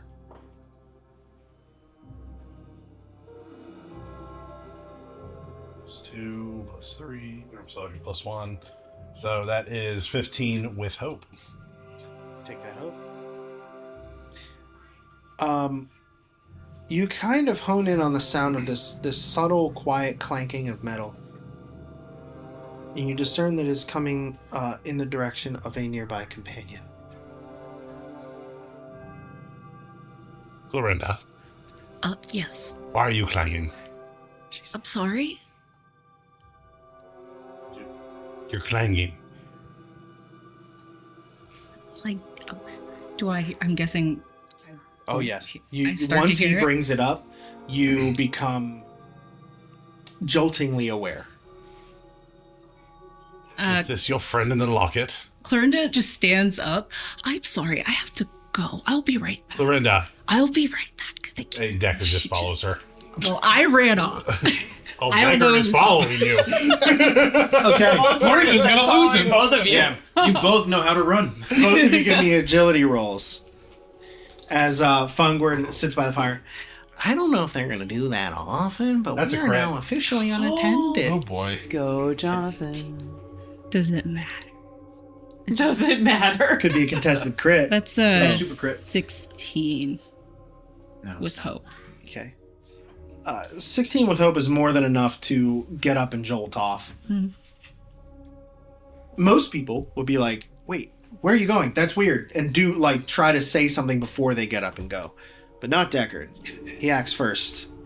You pop up and you just follow along with her as you see Clorinda dolt around a mausoleum and you rolled a crit. Decker jumps over the Oh, mausoleum wow. and lands in front of her. Action roll. Oh, wow. I think what I'm going to do then is I'm going to reach back and swipe my hand against my blade. My blade. Okay. And I take damage from that. Okay. And I'm going to explode into a lot of light. And disappear from where he can see. What's the damage die on your axe? I gotta go find it. Hang on. Oh wait, it was actually my blade. So damage die was 2d12 plus 4. Okay. Well, I think for the purposes of this, I'm just going to roll a d12. I think your base damage die would make sense. So you would take a whopping 1. Okay, I'll take it. And so I burst into light and disappear. So you cut your hand on the edge of the axe, and as you are keeping up with great ease, she's there 1 second. A bright flash. And this dark place lights up. And you can see rays of light cutting through the stone and brick of the different structures and angles of stone and headstones and structures that all around you in the immediate area, and it's for a moment like divine, very bright. So, but it obstructs your view. Yeah. Where do you go? Well, I can only go 30 feet away, so I'm not far, Okay. but far enough away that I had a chance to do what I needed to do. And I'm pretty sure I start, I think, Deckard, you can probably hear me, but here I am thinking maybe I got just far enough that you wouldn't hear. Okay? Should I roll to see if I can hear it? You can hear. Oh, I can hear. Yeah. Okay. Like you hear a little bit, but if you come closer, you'll be able to hear more. I'm walking closer. You're to the getting sound. warmer. He runs away. But she can't tell because I've got Wildborn and my footsteps are silent. Oh, So thinking that you've completely lost fight each other. thinking you've completely lost him, We've come to this. what do you say believing that you are completely alone and that he kind of stumbles on? Well, when he stumbles on it, he finds that I am not completely alone. And I'm guessing that if you're like peeking over, you can kind of see, but what you can see is only the back of Clorinda with her ego blade and her axe just kind of affixed to her back. Mm-hmm. And then just a little bit away from her, you see another familiar figure, and it's Zindra. And she's kind of, we're still like in the cemetery, I guess, right? Or are we somewhere else? When you got up from the camp, did you go into the, like, through the gate and into the city? Yeah, I think so, because you've jumped over a mausoleum. Yes. Yeah. Yeah. So you've made your One way bound. into the city. That it would have had the most obstructive things for you to be able to get alone or to lose him. Okay, so Zindra is, funnily enough, she's just kind of like draped herself over one of the tombstones. She looks super cash, Yeah. like she's home. She doesn't care. Yeah. And so you overhear this conversation, and I'm gonna do my best to do both of these voices. You got so this. you guys Okay. You got Welcome this. to my well. be nice to me. You've got this. Okay, so what you hear is, This is unacceptable, Clary. But I don't want to. and for a moment, she like, you can see that Zendra's like jolted up. She's shocked by what you've heard, and there's a heavy pause. And Zendra says, You want? Oh, Clary, what have these people been doing to you? That you should say that you want. and Clorinda is completely silent. I think it best that we pack and return home as soon as possible. Hope? Why? I don't want to go home. Why would we go home? Well, this adventure of yours, it's a bit of a bust, my dear friend. I don't think your plan is worked out at all. So, perhaps we should just go on our way. And then she crosses over and clasps Clorinda's hands in her own, and she says, Take heart, my friend. Take heart. We have an entire town waiting for us at home. Right for the taking. For governing and awesomeness. and she just continues talking, and you get the sense that she starts talking about herself more than she is the town or whatever.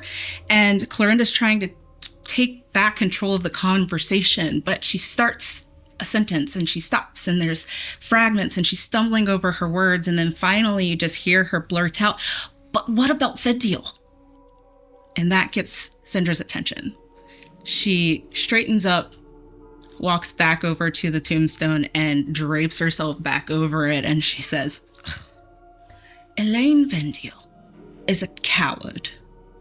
And one who seems to have connections on Cytheria, I would imagine. Hence why we have yet to find her. I do believe you left out that or overlooked it in your research of this journey of yours. Clorinda says, nothing. Nevertheless, it's time, Clary. Nothing about this trek has been anything sort of fun, and if I'm being entirely honest, I'm not so fond of your little group of Freds. There's another heavy pause, and then Zendra starts cackling. It goes on for a minute. Friends? Oh heavens, no friends! Gathera forbid you take your nose out of a book long enough to make friends. They are not your friends. Then what are they if they're not my friends? Why? Miscreants, I should assume, filling your head with all sorts of nonsense. And again, Clorinda is silent. However, as you know, I'm fairly generous and kind and gracious and, well, marvelous and not to mention beautiful. And then she just goes on and talking about how amazing she is before Clorinda kind of gets tired of it and she clears her throat. She's, I will allow you 2 days. 2 days? For what? Well, to procure us passage home, of course. Have you lost your wits? Are you ill, Clary? I don't even recognize you anymore. And then she pauses and then she goes, well, I recognize you. You wear the same thing every day. Same color, same cut, and you seem to shove all of your hair inside of this hood. And would it kill you to wear a spot of makeup or something? And then she trails off and realizes that she's lost her train of thought. Perhaps I should change my mind. Perhaps we should leave right now. No. 2 days. 2 days is perfect. 2 days should give you enough time to do all the things that I should do, that you want me to do, which is to fetch us a ride home to Lurie and,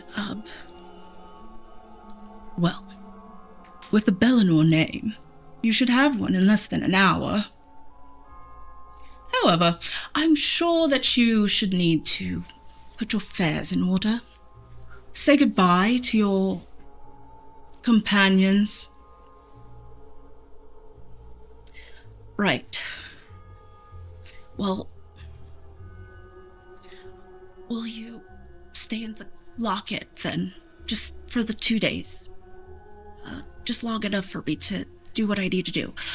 I think it might be safe in there. It might be best for you to do that. And she straightens up. If you believe it best, then far be it from me to doubt your judgment, however lacking it may have been as of late. And then she crosses her arms and just kind of stands there. Go on then, return me to my quarters. And you hear a familiar chant. It's the one you heard back at Hive, but this time because she's not rushing, she's got time to pronounce every word carefully. And you see very slowly this like glow and sparks. And you see that Zendra is enveloped in this golden light and she looks absolutely stunning. Right? And Not emphasize that enough. And not emphasize that enough. And right as Clorinda finishes up what she's about to say, you see Zendra turn to Clorinda and say, oh, and Clary, I do mean it. You have 2 days. 2 days, I understand. And then she's gone. Deckard is mind blown right now. He steps around Where were you behind? Like another mausoleum? Mm-hmm. Decker just kind of steps around and looks at you. Clorinda. How was Zendra? How much did you hear? Everything. Oh dear. Okay. Oh my. Oh my. Oh my stop. Who was Vendriel? Well, it. No, you don't get to run this time.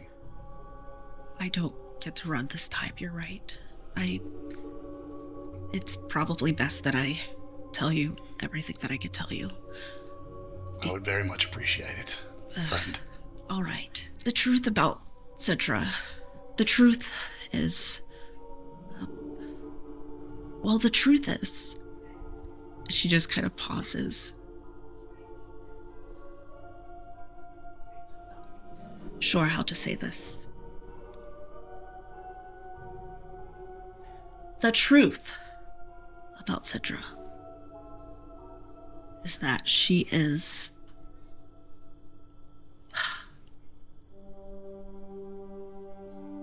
she's my friend. Got a very weird definition of friend. It's not the definition I would choose. Clorinda, Yes. she seems to, from what I gathered, correct me if I'm wrong, but back in Lurie, she mentioned a town ripe for the taking. Would these people be happy with that? Oh, yes, of course. They love Citra. Everybody loves Citra. Citra loves Citra. That much is clear. Yes. That much is clear. However, it doesn't sound good. I don't think she would do a lot of damage. Your face says otherwise. Don't even need an instinct roll on that one. Eleanor. I will say this, if you'll allow me. Yes, absolutely. I will tell you the truth soon, but I think it might be best if our friends would be here. But I will say this. We have more in common than you would think. You and I. Yes. You have another soul that's kind of Part of me. in charge, part of you, yes. I've got a similar situation. I think I'm understanding what you're saying. Clorinda, we're months into this journey now. We may die. I may wake up and not be me tomorrow. Right. We have a apocalyptic raven we have to kill. Yes. There can be no more secrets. No, there can't. It would be probably logical to tell everybody at the same time. And I agree. And I'm gonna hold you to that. Sure. Or in 2 days, when Zendra pops out. Oh, she's not popping out in 2 days. Regardless. She can't pop out in 2 days. The spell, we've got a month. At Clorinda, least. I will kill her. Oh. Well, you can't. See, that's the thing. You can't kill her. Oh. I won't let you. Oh, I don't laugh often, but that was good. All right, let's go back to camp. That's my mama. I love how much you brushed that off. Like, it was amazing. As soon as you turn to step away, you both are distracted by other footsteps. Several footsteps. One street over, on the opposite side of, like, some of the housing structures, you see torches. As a crowd, a group of people are walking down the muddy road one street over, they're carrying a wooden casket on their shoulder. Some of the people following are kind of quietly, like, crying. Deckard removes his hat and just, Love that. bows his head at them as they pass. Bald. He's You can- not. Oh, He's still glistening. just on top. Just hair all around. Bald. You can see. Already in the back. You can see them stop at a nearby. This house is in total ruins. There's no door left. The walls are not fully all the way up. You can see them enter this small ruins of a house. And you notice that this house is not just a house. It has a wooden sign sticking out the front. That it looks like a small house, but it could have been a shop at one point. You can see some vines that have been overtaken the sign, but the words are kind of in an arch on the sign. And you can read, it says MacArthur's Apothecary. As they enter, you can see they set the casket down next to an already dug hole. One of the men places a heavy headstone into the mud as two others lift the lid off the wooden casket. You can see that this casket is relatively shallow, so you can see the body is in the casket. You can see that the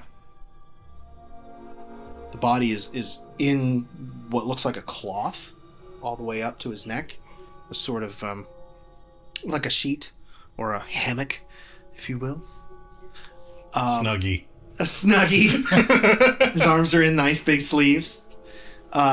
It's been sewn up the middle, but at the top still open just enough to expose the man's face.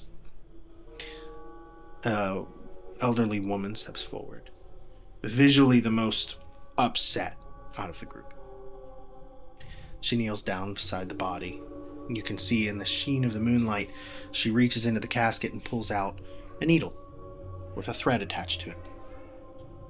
And she proceeds to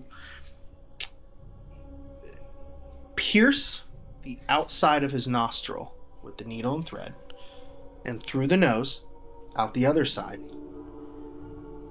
and uses it as the last stitch to finish sewing the cloth shut directly up through his nose. She finishes, stands up, regathers with her family. They replace the lid on the casket. One of the men, dressed as a priest of sorts, stands with a small brown leather-bound book in his hands pressed against his chest, and he says, "What was done in life shall pass away in life. The mortal deeds of a man shall not transcend his soul into the beyond. Thus we bless his ascendance into the stars, as our beloved father Alistair MacArthur finds his way to eternity. Though the body may die, the memory lives on in our hearts. May he rest in peace." And one by one, surviving loved ones each step up to the grave, the hole, and drop a small object into it. Two other kind of stronger men in the group begin to fill the hole back in with dirt. They pick up the lanterns and torches. They funnel their way out of the house and down the street.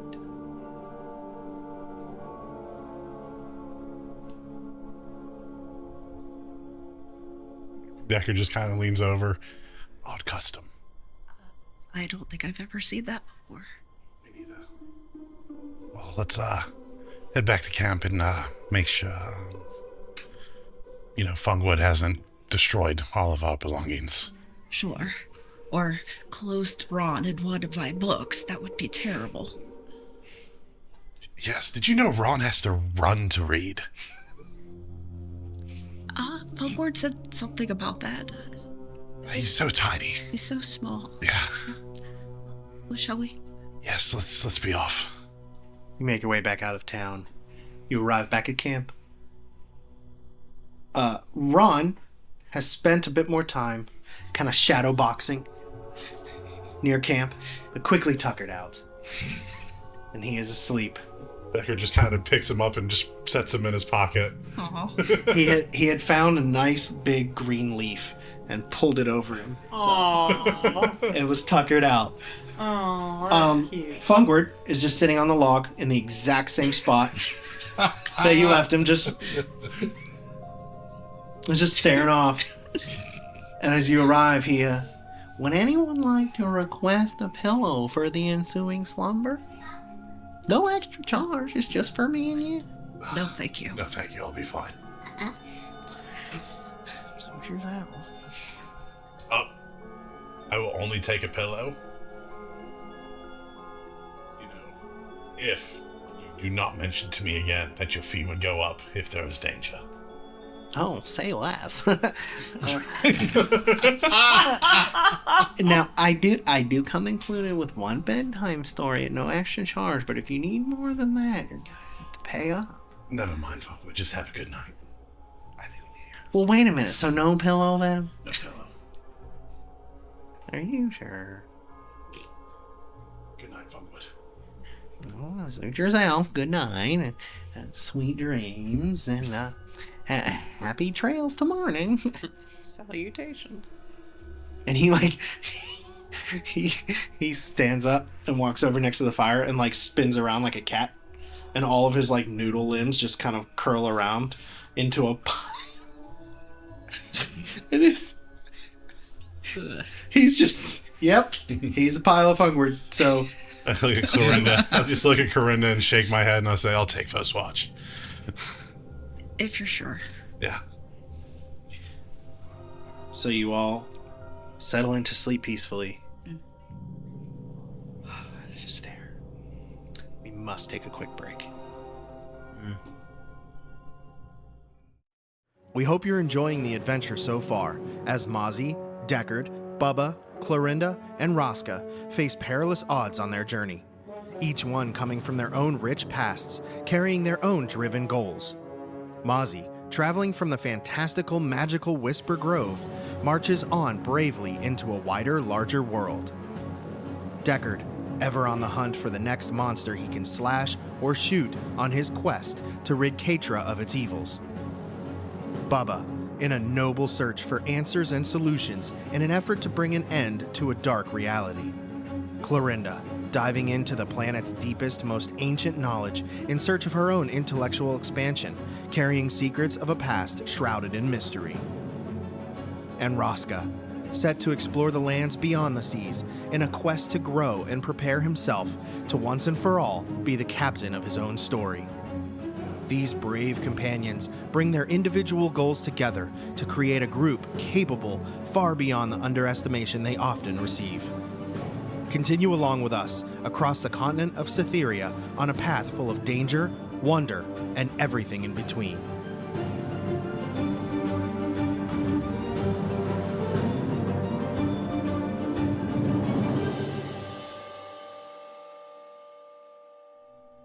You all settle down at camp. The three of you are pressing on into the night to reach the city of Graves. I'm going to spend fear. Alright, didn't take long at all. You don't have to. Clorinda. Yes. You are awoken by the sound of your journal opening and the pages flapping rapidly. Which You color? kind of- Which color? Which color? The one you were communicating with Rayma in. You could look around and you sit up and you see your journal next to you. You immediately realize you're back inside the mausoleum. The journal lands on a page and it begins to write. And you hear the voice. Calling to your God and binding friends, a light on you it doth shine. There is an evil plotting in the shadows. A grim fate awaits you all. All of you will Die and I will make it hurt. The veil belongs to me. And you can see I'm awake now. you can see HA being written over and over, and it kind of curves down the page, and the page flips over and it fills up the next page, and the page flips over and it fills up the next page. What do you do? Which is That's a backwards, free like, action. Yeah, it's 8. It's like, oh, that's what's Dang it! Wait, It erases and tries again. I don't think Clorinda does well with fear, but that's scary. So she's probably just frozen with fear. Give me a presence roll Okay. to try to steel yourself in this moment. Okay. Oh, that's not an 8. Oh, wait. half of an 8. Oh, why did I What's even your look there? I don't have presents. That's a 13. With Oh, yeah. hope. Very good. I will say you don't take any stress, but you feel like you're locked on the floor as this thing is filling up your book with laughter. Go ahead and spend another fear as you think you hear as the stone lid of the Often. yes, tomb thingy. the tomb thingy coffin dead guy holder Sarcophagus. sarcophagus. Thank you. You're pretty sure out of your periphery just saw it shift. Ooh. Oh, what do I do? Yep. And I feel like I can't move, or I just feel like I'm stuck. Which one of those? You is feel frozen in fear. I'm frozen in fear. So I think I'm just gonna. That's But what you- she says out loud. You can try to make another roll to do anything. Okay, yeah, I would like to try to. Fight your way through this shock of fear. Yeah. This is a 10. A 10 with. Oh, You have any modifiers? Are you for full up? presents? Yeah. No. Oh. I couldn't use my eagle blade if I did. Oh, right.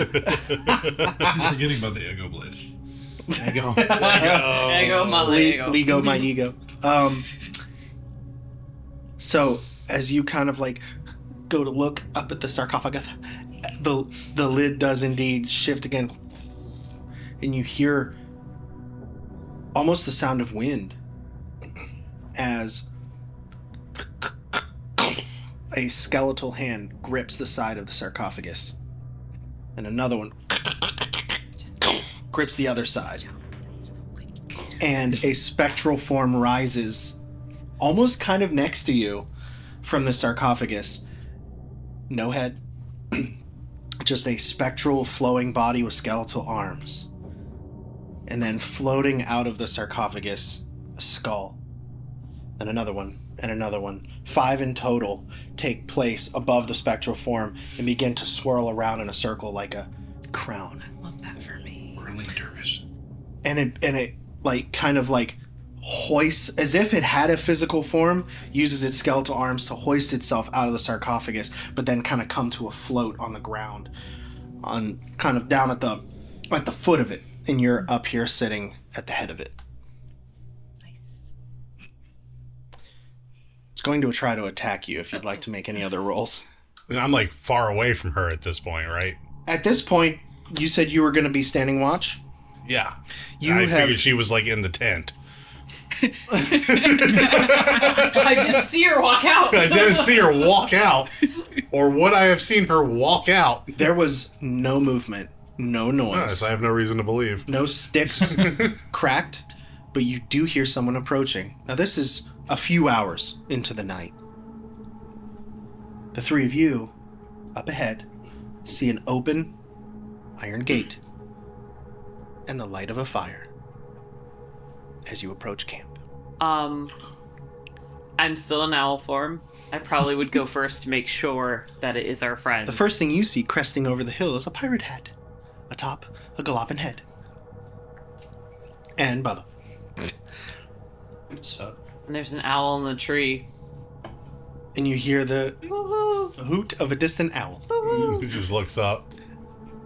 Are you like in the tree above me? Yes. The owl has a green I afro. just look up. Mozzie! Hello. Deckard! And she jumps down and leaves beast form. Oh, how are you doing? Oh, very good, very good. Bit of a spot of bother earlier, but Clorinda will fill us all in, she has promised. So should we make her fill us in right now? Hang on. Baba! Come on, Braska. We're safe, we're good. I can't feel my legs. Hello, friends. Safe journey? D-man, carry me. No. Please. Carry you where? You're at camp. Then just pick me up and put me down. Well, as much as I hated that douchey pirate guy, I will say that spell really came in handy today. You knew one? Yes. If Very a good. snake ever comes up to you and says, I'm a snake, they're not. They're a druid. In disguise. Gotcha. Well, Yeah, she's 1 for 1 on that one, so. They own a failed restaurant chain. well, Mosey, I know Clorinda will be happy to see you. Why don't you pop your head in the tent there and Yeah. tell her it's her time for watch. Yeah, I was about to say. Perfect. And I go You walking. feel- I go walking right in. You feel a rustling in your pocket. Will you please quiet it down out there? Ron, I'm paying you Hi. to... Hi, Ron, just go back to sleep. You'll be fine. Who just yelled at me? Mozzie. Oh, Mozzie, you're gonna have to speak up. They can't hear you in the connection. Where are you now? Ron, just go back to sleep. She's here, next to me. You have the connection this whole time, and you didn't tell me. That makes me look like a fool to my friends. He just kind of picks him up and shows him Mozzie. The rest of you. Mozzie just went. Hi, Oh, Ron. I'm All sorry, right, I back woke to bed up with again. you. hey, Bob. Hey, wait! I thought you said Clorinda was here. Yeah, she's just in the tent. No, she's not. What do you mean she's not? I You mean, let she's not. It's You let Clorinda empty. get all sneaky. No, You said that she went in the tent and she never came back out. You said there was something she had to tell us, and she's now not here. Classic Clorinda. I can't believe you, Deckard. Could she have left? No, I would have heard it. What'd I you would have have? seen her. Yes, Baba. Then where is she? Not here. Well, you, buddy, you're striking out. Do we hear anything like around us at this point? Like anything muffled or screaming or? You hear nothing yet. Lorna does not scream. I mean, she has to be around here somewhere. What makes you say that? Well, I mean, I'd like to think she didn't just leave. She definitely wouldn't have. Not after the conversation we had earlier. She probably, I guess, traipsed off into the graves, so. Conversation. I feel like you really want to gossip right now. Is that good? You're dropping a never lot of hot goss. Never felt more sure about something in my entire life. I like feel the tea is being spilled. Yeah. He's percolating. Look at him. His top hat just. If you would both please just shut up a second. Hey, you shut up. For somebody who has All right, secrets, fine. didn't I will expect not that. spill the tea. You don't have as tea you to said. spell. She didn't tell you nothing yet. Zendra made another appearance. Oh, dang. Okay. What up, What? dog? Okay. And I heard the conversation between her and Clorinda. Well, that's probably good because we never would know. All right. What'd she say? I'm not telling because it's her story to tell. Question. Well, I mean, you already opened the can. You might as well keep telling.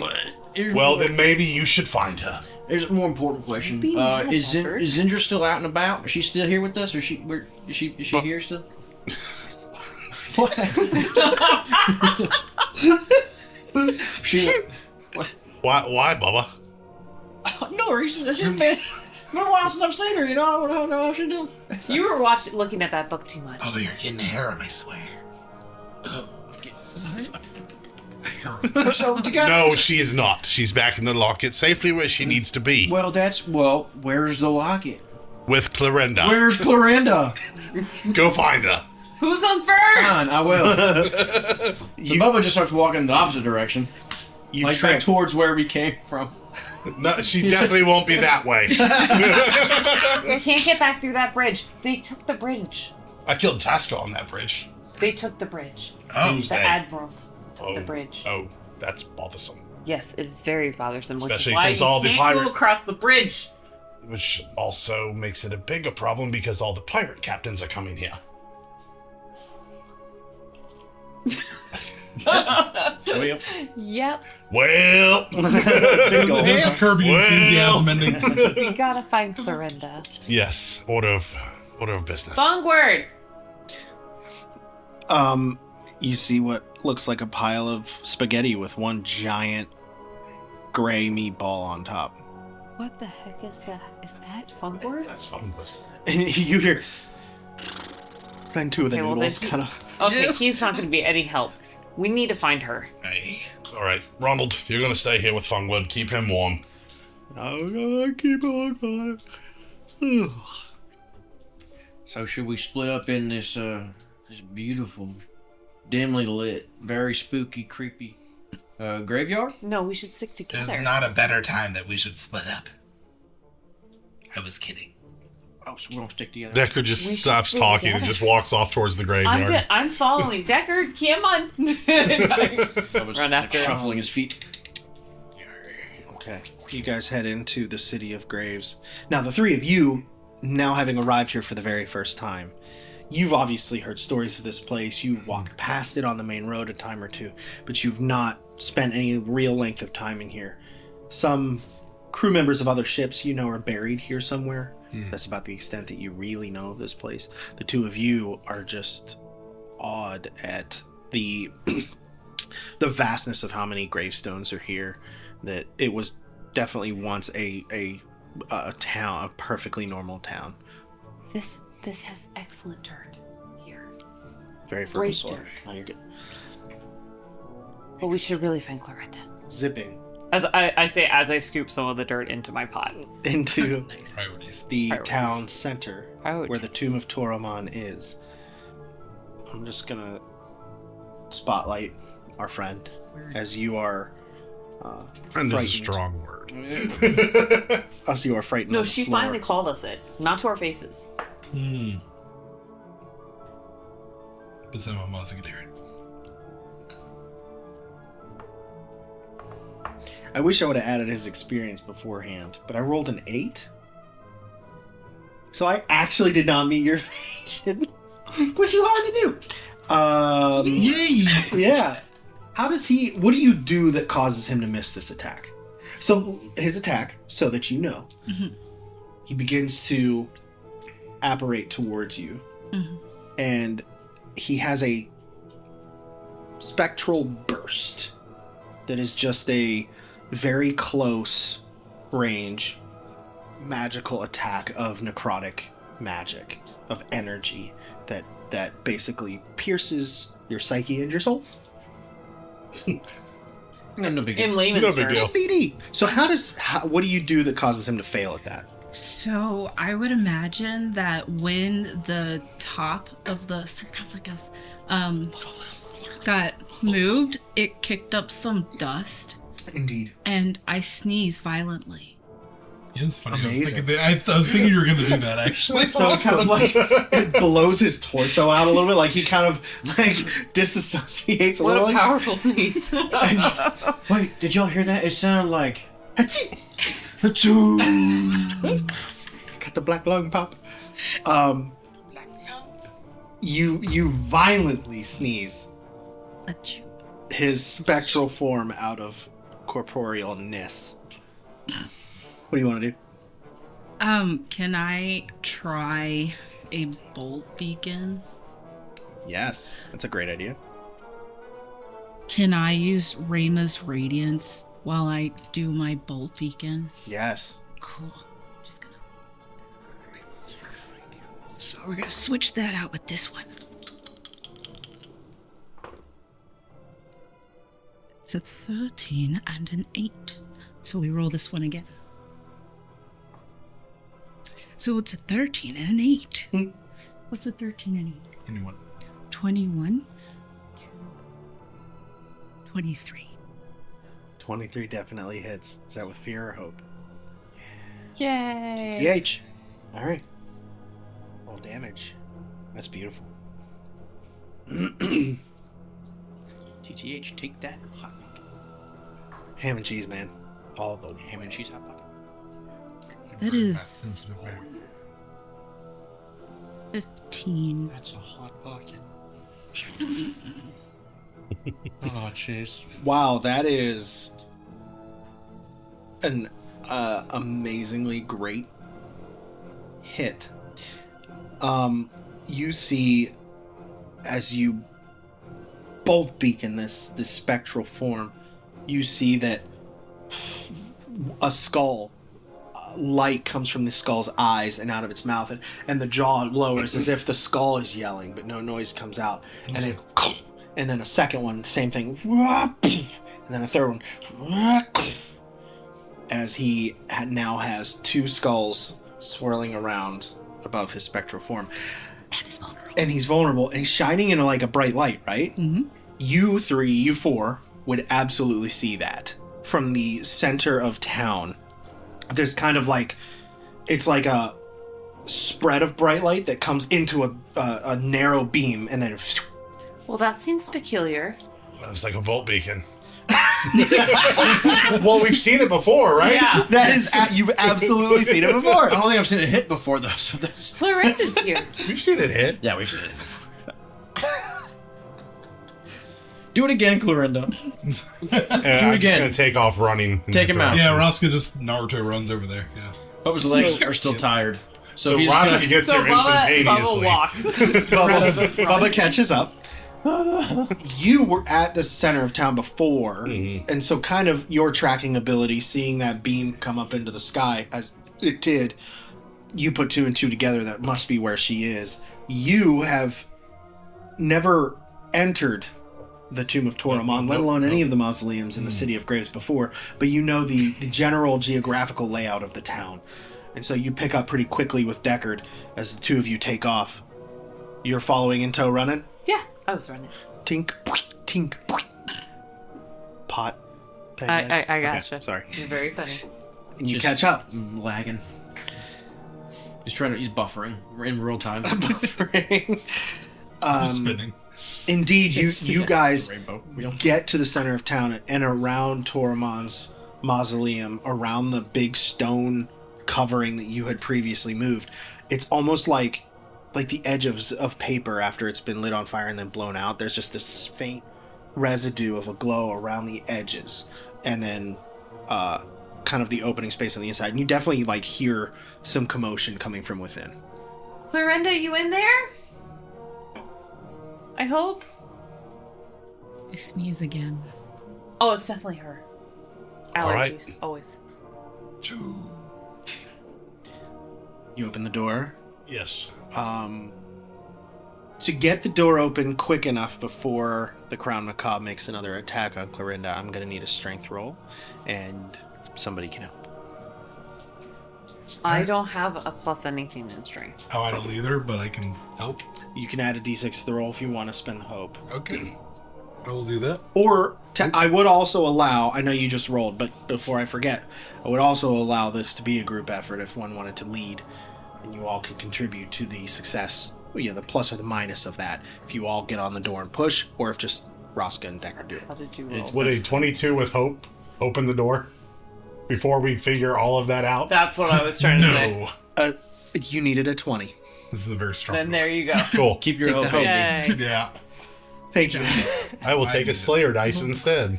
Your friend who you just shared a moment of honest transparency with is seemingly in danger in this mausoleum. You don't know what awaits on the inside, but she wouldn't just cast Bolt Beacon without reason. I'm in danger. You hear said softly, calmly, No kidding. and on a 22 with hope, you push the stone door open, and you see, the first thing you see are these skulls swirling around in a circle too in total, and you can almost see through it to Clorinda on the other side of it, but it's like wavy and distorted, and two skeletal arms, and it is approaching her. Attack. Glenn, it's your friend. Smash. Here comes half damage because it's incorporeal. It does have resistance to physical damage. Wheel. That's all I have, but I'm still going to attack it. Your damage output's so good though. Yeah. You can use Arena Blades. Arena Blades. Guards. Inside. We're in a mausoleum. Yep. I can target anything, so hey. Wow, it's been 2 weeks. I forgot everything I need to add to my rolls. Hold That's on. fair. You did combat last week. 2 weeks ago. 2 weeks ago. It was 2 weeks ago. That's the thing. It was 2 weeks ago. This is why we meet every week, so we don't forget all of our bonuses. Yeah, exactly. Exactly. Forgot everything. Where am I? 23 with hope. I'm sorry, with fear. 23 with fear definitely hits. So my saw cleaver is not extended, unfortunately. 84.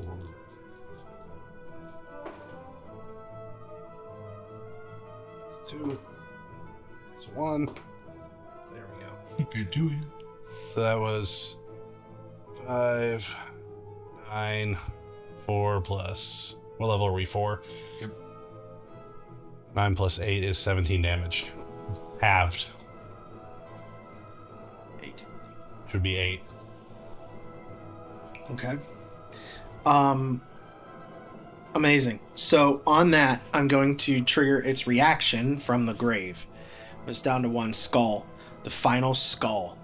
You do manage with the saw cleaver to slash at it. At first, you crush the skull coming downward, but then it's just this kind of smoky, foggy form. It doesn't feel like you're cutting through nothing, but it's like melted butter.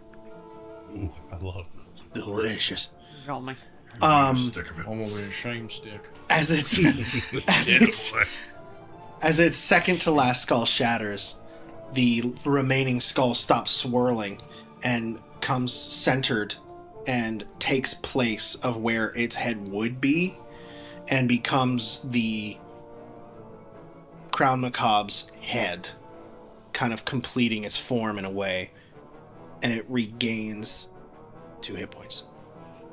And it's now in its final form, as it has like one kind of like human-sized skull head.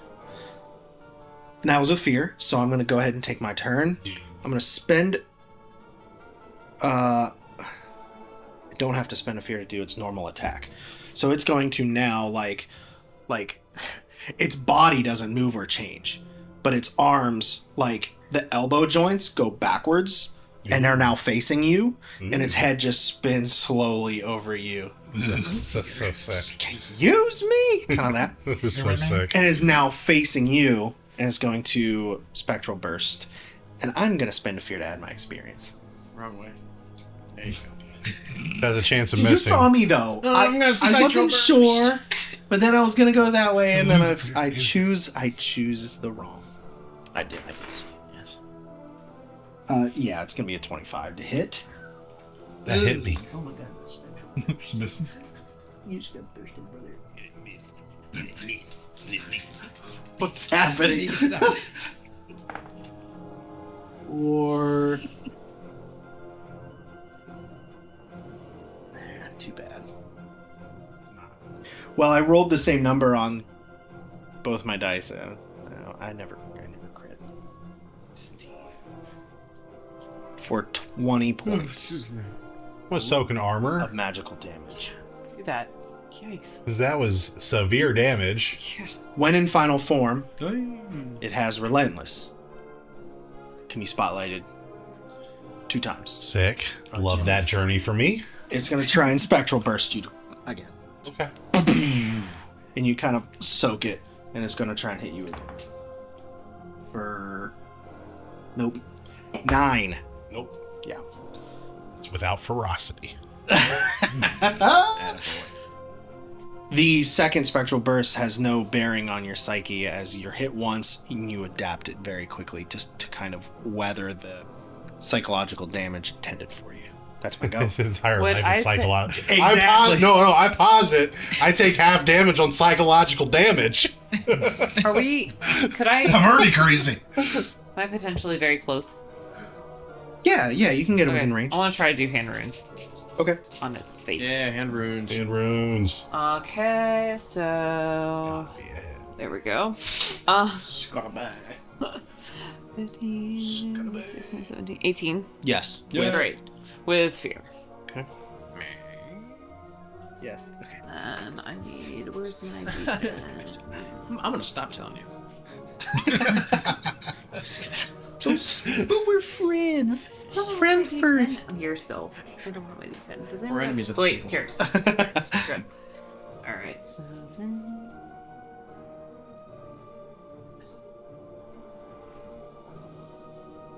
Okay, so 16 points of magical damage. Nice. Yeah. That'll do it. Show me how the hand runes kill it. She's for real? Okay. The Crown Macabre is hard to hit. It has very high difficulty, but it's Cannon. partially physical, partially magical, so the thresholds are not insane. I always picture the hand runes as like the marks kind of light up on Mozzie's hands and her arms, and it becomes a very powerful light in her hands, and they just literally like cannon blast on that thing, and just the bones go everywhere. Yeah, you hit it with this light. The first to go is its spectral body in the middle that just kind of disappears into the air. The arms all break apart at the joints and hit the walls, and the skull just falls straight down where its body was, hits the ground, and shatters. Mozzie picks it up, and she says, "Meet Franklin," and she has it added onto her. You're kind of holding like a jawbone. Uh-huh. It hit the ground and shattered, and you hit it with hand Okay, runes. well then I just hold it. But you've got some bone. Is it gold? Is there a gold tooth there? No. Loot the corpse? Sorry, Bubba. Not every time, you know. That's okay. But we've got a nice job. Hey, nice hit though. Good job on it. Thanks. Just gonna put it right there. Clorinda, are you okay? I'm not sure. Well, good talk. I'll catch you later then. I'm gonna go back to sleep. I'm going back to the camp. Y'all figure this out. When did you leave the tent? I don't know. Why did you leave the tent? I went to sleep and I woke up here. And Decker's just gonna look at both Mozzie and Bubba. Yep, that's what I thought. Didn't leave under my watch. Okay. Well, I guess that's the most important thing, is that you're right, Deckard. In this moment, to prove Bubba wrong, yes. Shut up, you glug. Do we see the journal at all? You want one? Yeah, can we look at the journal and see if it's still covered in ha ha ha ha ha? Is there a pencil sticking up? Face. The journal is on the floor next to you. It has in the sneezing and the hustle and the bustle. Oh, there's it has snot on it. It has closed, like the back of it has closed in as it's kind of flopped all the way through. You tell me. What do you see when you pick it up and open it? Or is it there? The journal is the journal. The writing. Oh, I'm allowed to tell you if it's there? No, it's not there. The last thing you read. Would you say that Rayma's responses were written, or They were written, but they disappeared for a while. So there's the last really thing just written are your questions? questions. Something strange is happening. What happened? Like, why are you here? I don't know. I was here earlier to speak with Reba, and I got some good answers. The ones I probably should talk to you about. But I don't remember coming back here. Well, Deckard said he didn't see you leave. I heard... I'm not sure what I heard. I think maybe Lila's.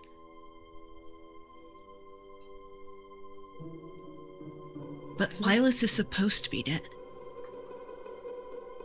We killed her, right? Remember what Eris said. Yes, but I don't like him. I thought he was a jolly guy, but that's beside the point. The point is, he told us he suffers exile, correct? Sufferer's exile. Very good. She set up She created her own plane of being after we killed her. So you believe him then? So far, this journey has given us a lot of things to believe that I no longer. It seems like you must have been right, though, if you heard from her. Right. What's scary is at first she sounded like my goddess. Then do we know for sure that when you spoke with her last that it was her and not Lilas? That's... Give me a knowledge roll. Don't mind if I do. I got lots of knowledge, but my dice suck. Well, So with my +3, that's gonna be a whopping 8. Yikes. With hope. I tell you what, Take that hope. roll a d6. Roll a d6 for me. 2.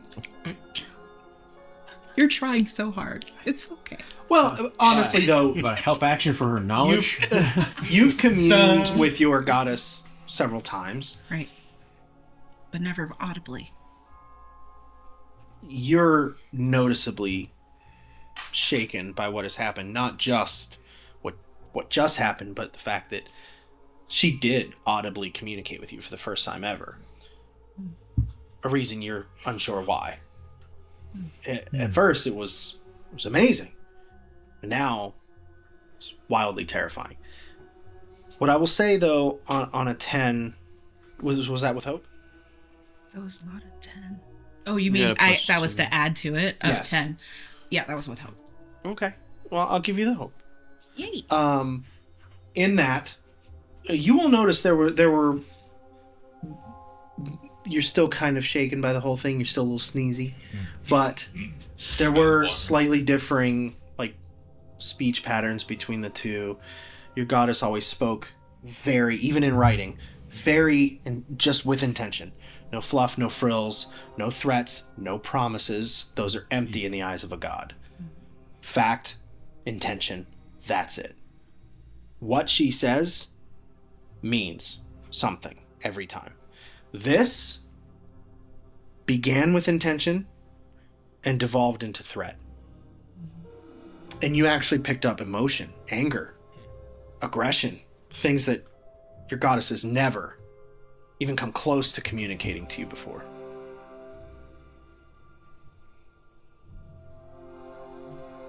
Don't think that was my goddess. I think the first time, yes.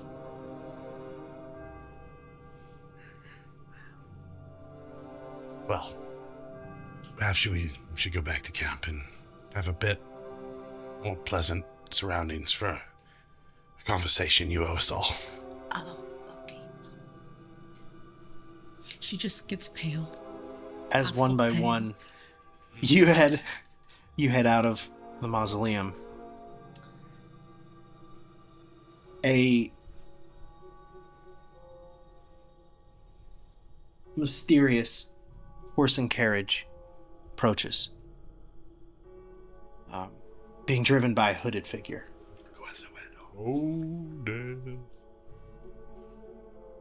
They come straight to the center of town. Pulls the carriage to a stop. The driver, you can see, turns their head right to you.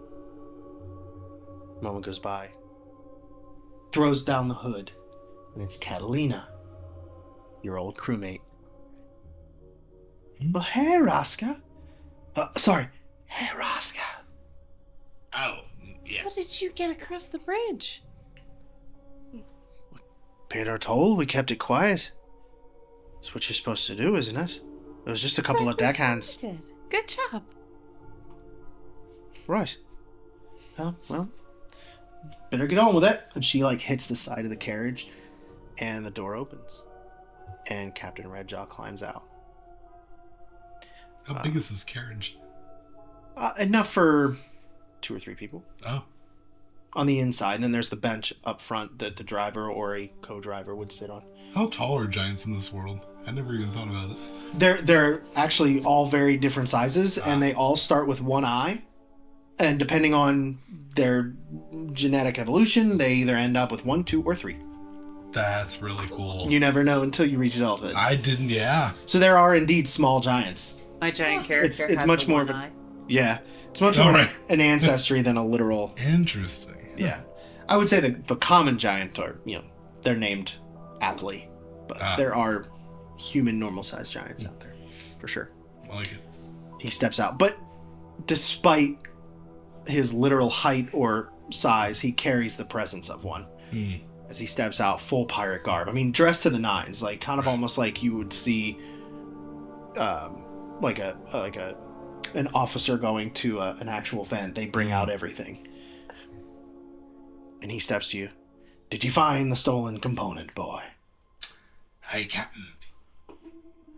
You have the heart, then. Do I have it? Or do you have it? you had it. All right. Yep, I still have it. Right. I can see you made it just fine. Best we stay quiet. Their reach is farther than I thought. I take it you got across the bridge as well. Somehow. The Admiral's here, by the way, Captain. Aye. They got a sharp eye. Even I had to hide away like a rat. It's degrading. I can imagine, not for someone of your stature. Did you use your mustache? No. Yes. Just like a touchy boy. My mustache! Yes. I see your crew all made it here with you.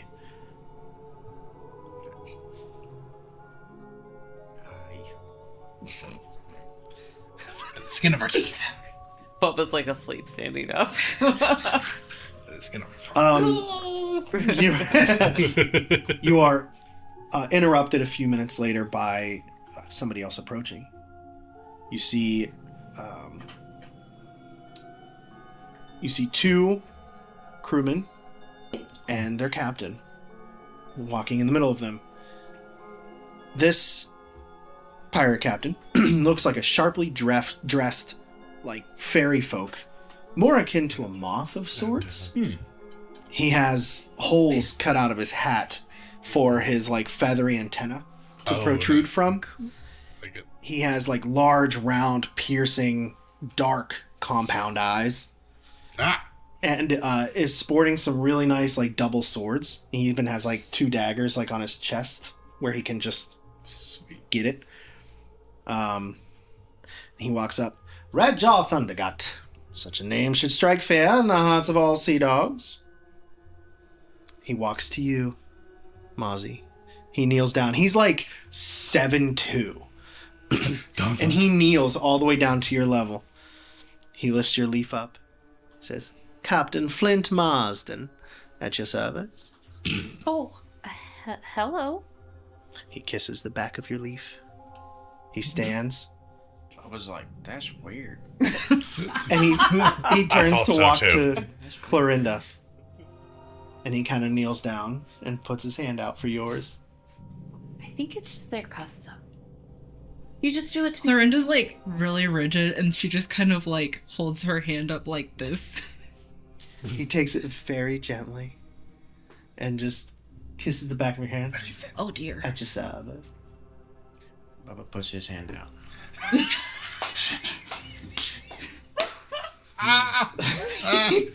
Come on, I don't want to get left out. He walks over to you, Bubba. What's up, dog? Went on to Raga. Takes your hand. And just like a little wet. A little slippery. Yeah, that's right. Correct. At your service. And he kind of stands back, kind of sizing you up. He got his hand on like one of his sabers. so tall. So, what is the nature of this emergency calling of the guild? Wait, Not all at once. am I the one who knew? I thought it was Redjaw that. You told Redjaw that you needed to find the Raven. Redjaw said the best way to that do part. that Yes, is to got it. call the guild. Wait, what's the story again? Where are we here? What But I'm just- is the mission? Redjaw kind of, as there's like a moment of silence. Sometimes I just Wait, have a where's moment my where I'm bus just like, menu? Yeah, where's the start menu? As there's a moment of silence, Redjaw kind of steps forward. All will be explained once everyone else arrives. Patience, tall boy. A moment later, Oh my goodness. you hear a clip-clop of a horse approaching. Horse and boots. You see a couple crew members once more surrounding another captain on horseback. She has a very large hat. She's got a little, like, red cape. She's a gifted, stocky little dwarf.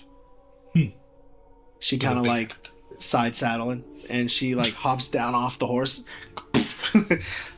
And this is Captain... you know her. She's very commanding of the seas. Yes. She leaves an impression wherever she goes. This is Captain Stella Blunderbuss. She's a rotund female dwarf. And she walks up to Red Jaw. She kind of pats him on the belly.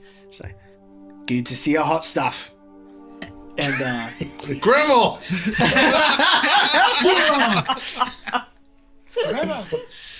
he, without saying anything, leans down and kind of lifts his head up, and she kind of hops up and pecks him on the cheek. Oh, She goes, it's a fun bunch. she looks at you, Rosca. "So, this is the tall drink of seawater that you called the guild for. Better have a pretty good reason, my boy." I do. Life and death. Very much so. I thought that was a bush. She was the emergency food supply, but she's Oh, I was hoping. she's earned her keep. It's good. It's good. Yes. Yes. She's done real good. Do great work. We don't want to eat her now. It's fine. You suck. That's unfortunate. Sometimes. Especially on my rolls. Well, if any of the admirals caught wind that all the pirate lords would be meeting in one place, we'd have a genocide on our hands.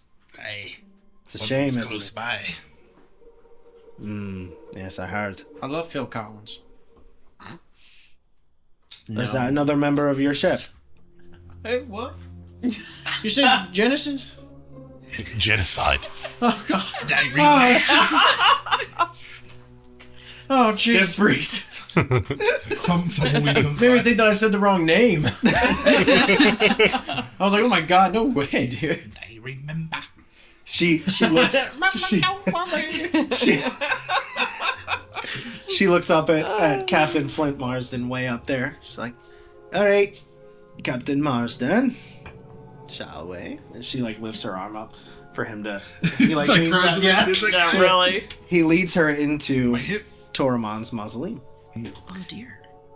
One by one, the lords arrive, each making a short introduction and stepping into the mausoleum. All their crew, their accompanying crew, all kind of stay outside and just kind of separate into their own little cliques around the courtyard. Some of them are very much instructed to stand watch.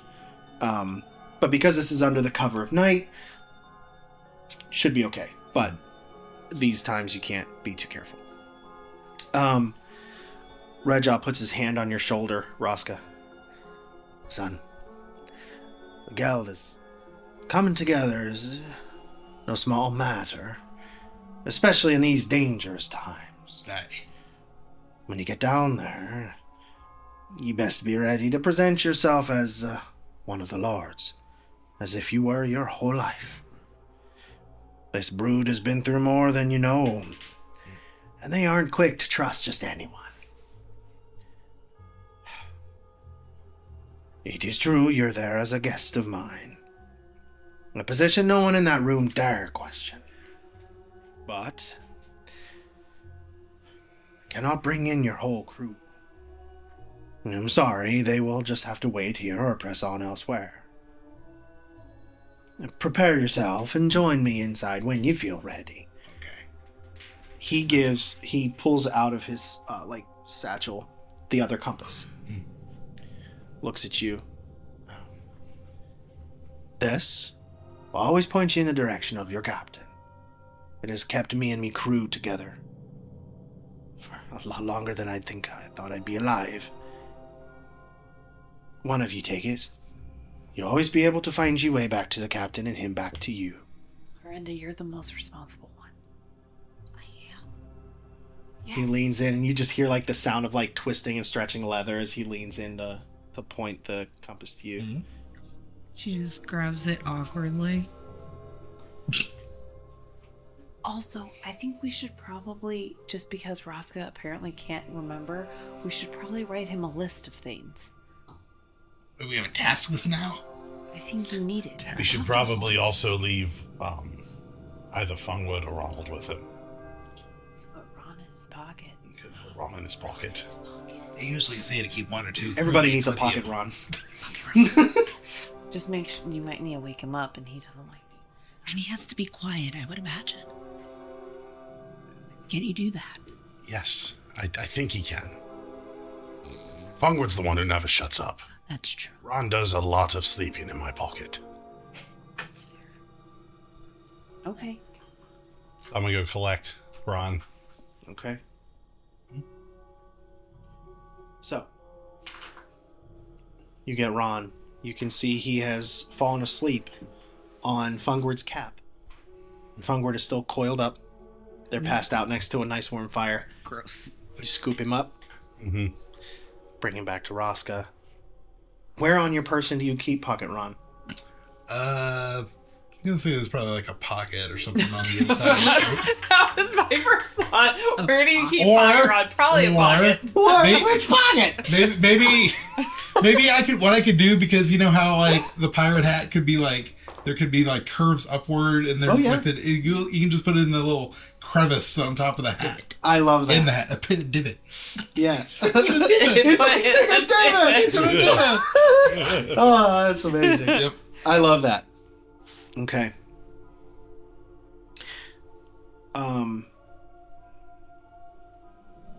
You head into the mausoleum. Once you've got Ron. Mm-hmm. What do the rest of you intend to do? Now, Go to sleep for a long rest. Or a short rest. Sleep. you can do well, it's probably middle of the night by now. If you want to try and sleep into the day, I will allow a long rest, but if you want to just rest until morning, I'll give you a short rest. Probably a short rest would be fine. I'd be Short fine with the rest, short rest. I think I'm Okay. just gonna pray. I'm not gonna sleep. I'm gonna Scared. Did you? Oh, I think you said I'm just gonna pray about my sleep. I was like, okay. You might sleep the Raska. Did we get the talking points, Ozzy? I hope so. Did we? I don't know. Let's say we talked at length before. Now, are you heading back to camp to rest, or are you going to rest outside the mausoleum? I was gonna Go back to that campsite. campsite. Yeah, I don't campsite. want to We're not that far from that. mausoleum. I would assume, right? I don't want to go back in there. Yeah, sounds good. Raska, as you enter into the mausoleum. Yay! Why am I struggling? Nobody's in there. Short rest. It's completely Pulling empty. all the tubes. What you see is the sarcophagus in the middle with the lid slid over, and you see a statue, a concrete bust of who must be Toraman, coming out from the wall, the opposite wall, and he's holding his arms out. Is what Clorinda saw when they first entered in. He's holding his arms outward over his sarcophagus, holding two swords. Does anybody else need tending to? I was gonna suggest the same, but all then you I see? ended up. interesting. Yep.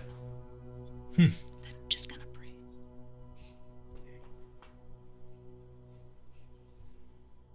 What just happened? I don't know where my poem is. Is it up there? Poem? That's not it. You what? No. Oh, that's What are a you different looking one. for? Did you Actually, write it's it on not- something? Oh, wait. Actually, it wasn't in the poem. Sorry. Oh, poem. Haiku, if you will. What do you do?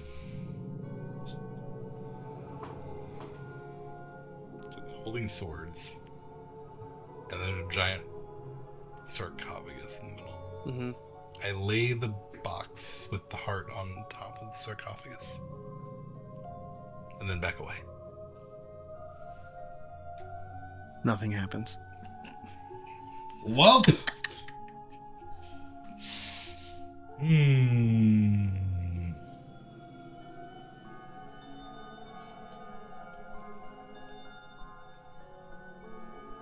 Huh.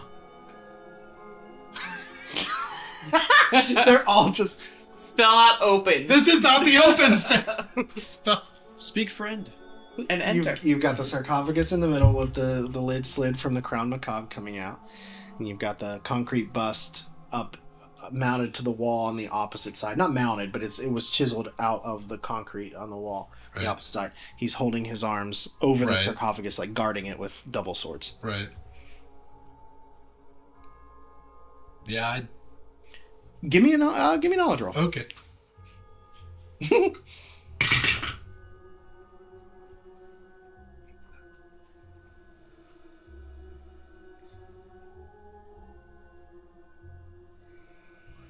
That's low. 21 with hope. Take that hope. That's Nice. amazing. Well done. You recall, on a 21 knowledge roll, the widowed witch imparted to you a small detail. She said, try to take his sword, and he'll show you the way. To take his sword? Try to take his sword. I'll show you the way. But he's holding two swords. Mm-hmm. I love that Roscoe's classic overthinker. I guess I take one of the swords. Okay. You reach up It was the wrong one. and Yeah, try bingo. to grab it out. Yeah. As you do that, and you kind of go to pull it down towards you, the arm lowers, and the wall slides open. You see a staircase with like flickering light at the bottom, leading down to an underground crypt, I knew it. hidden away. Maybe bring the heart with you. All according to plan. Yes, I get it. I take the box.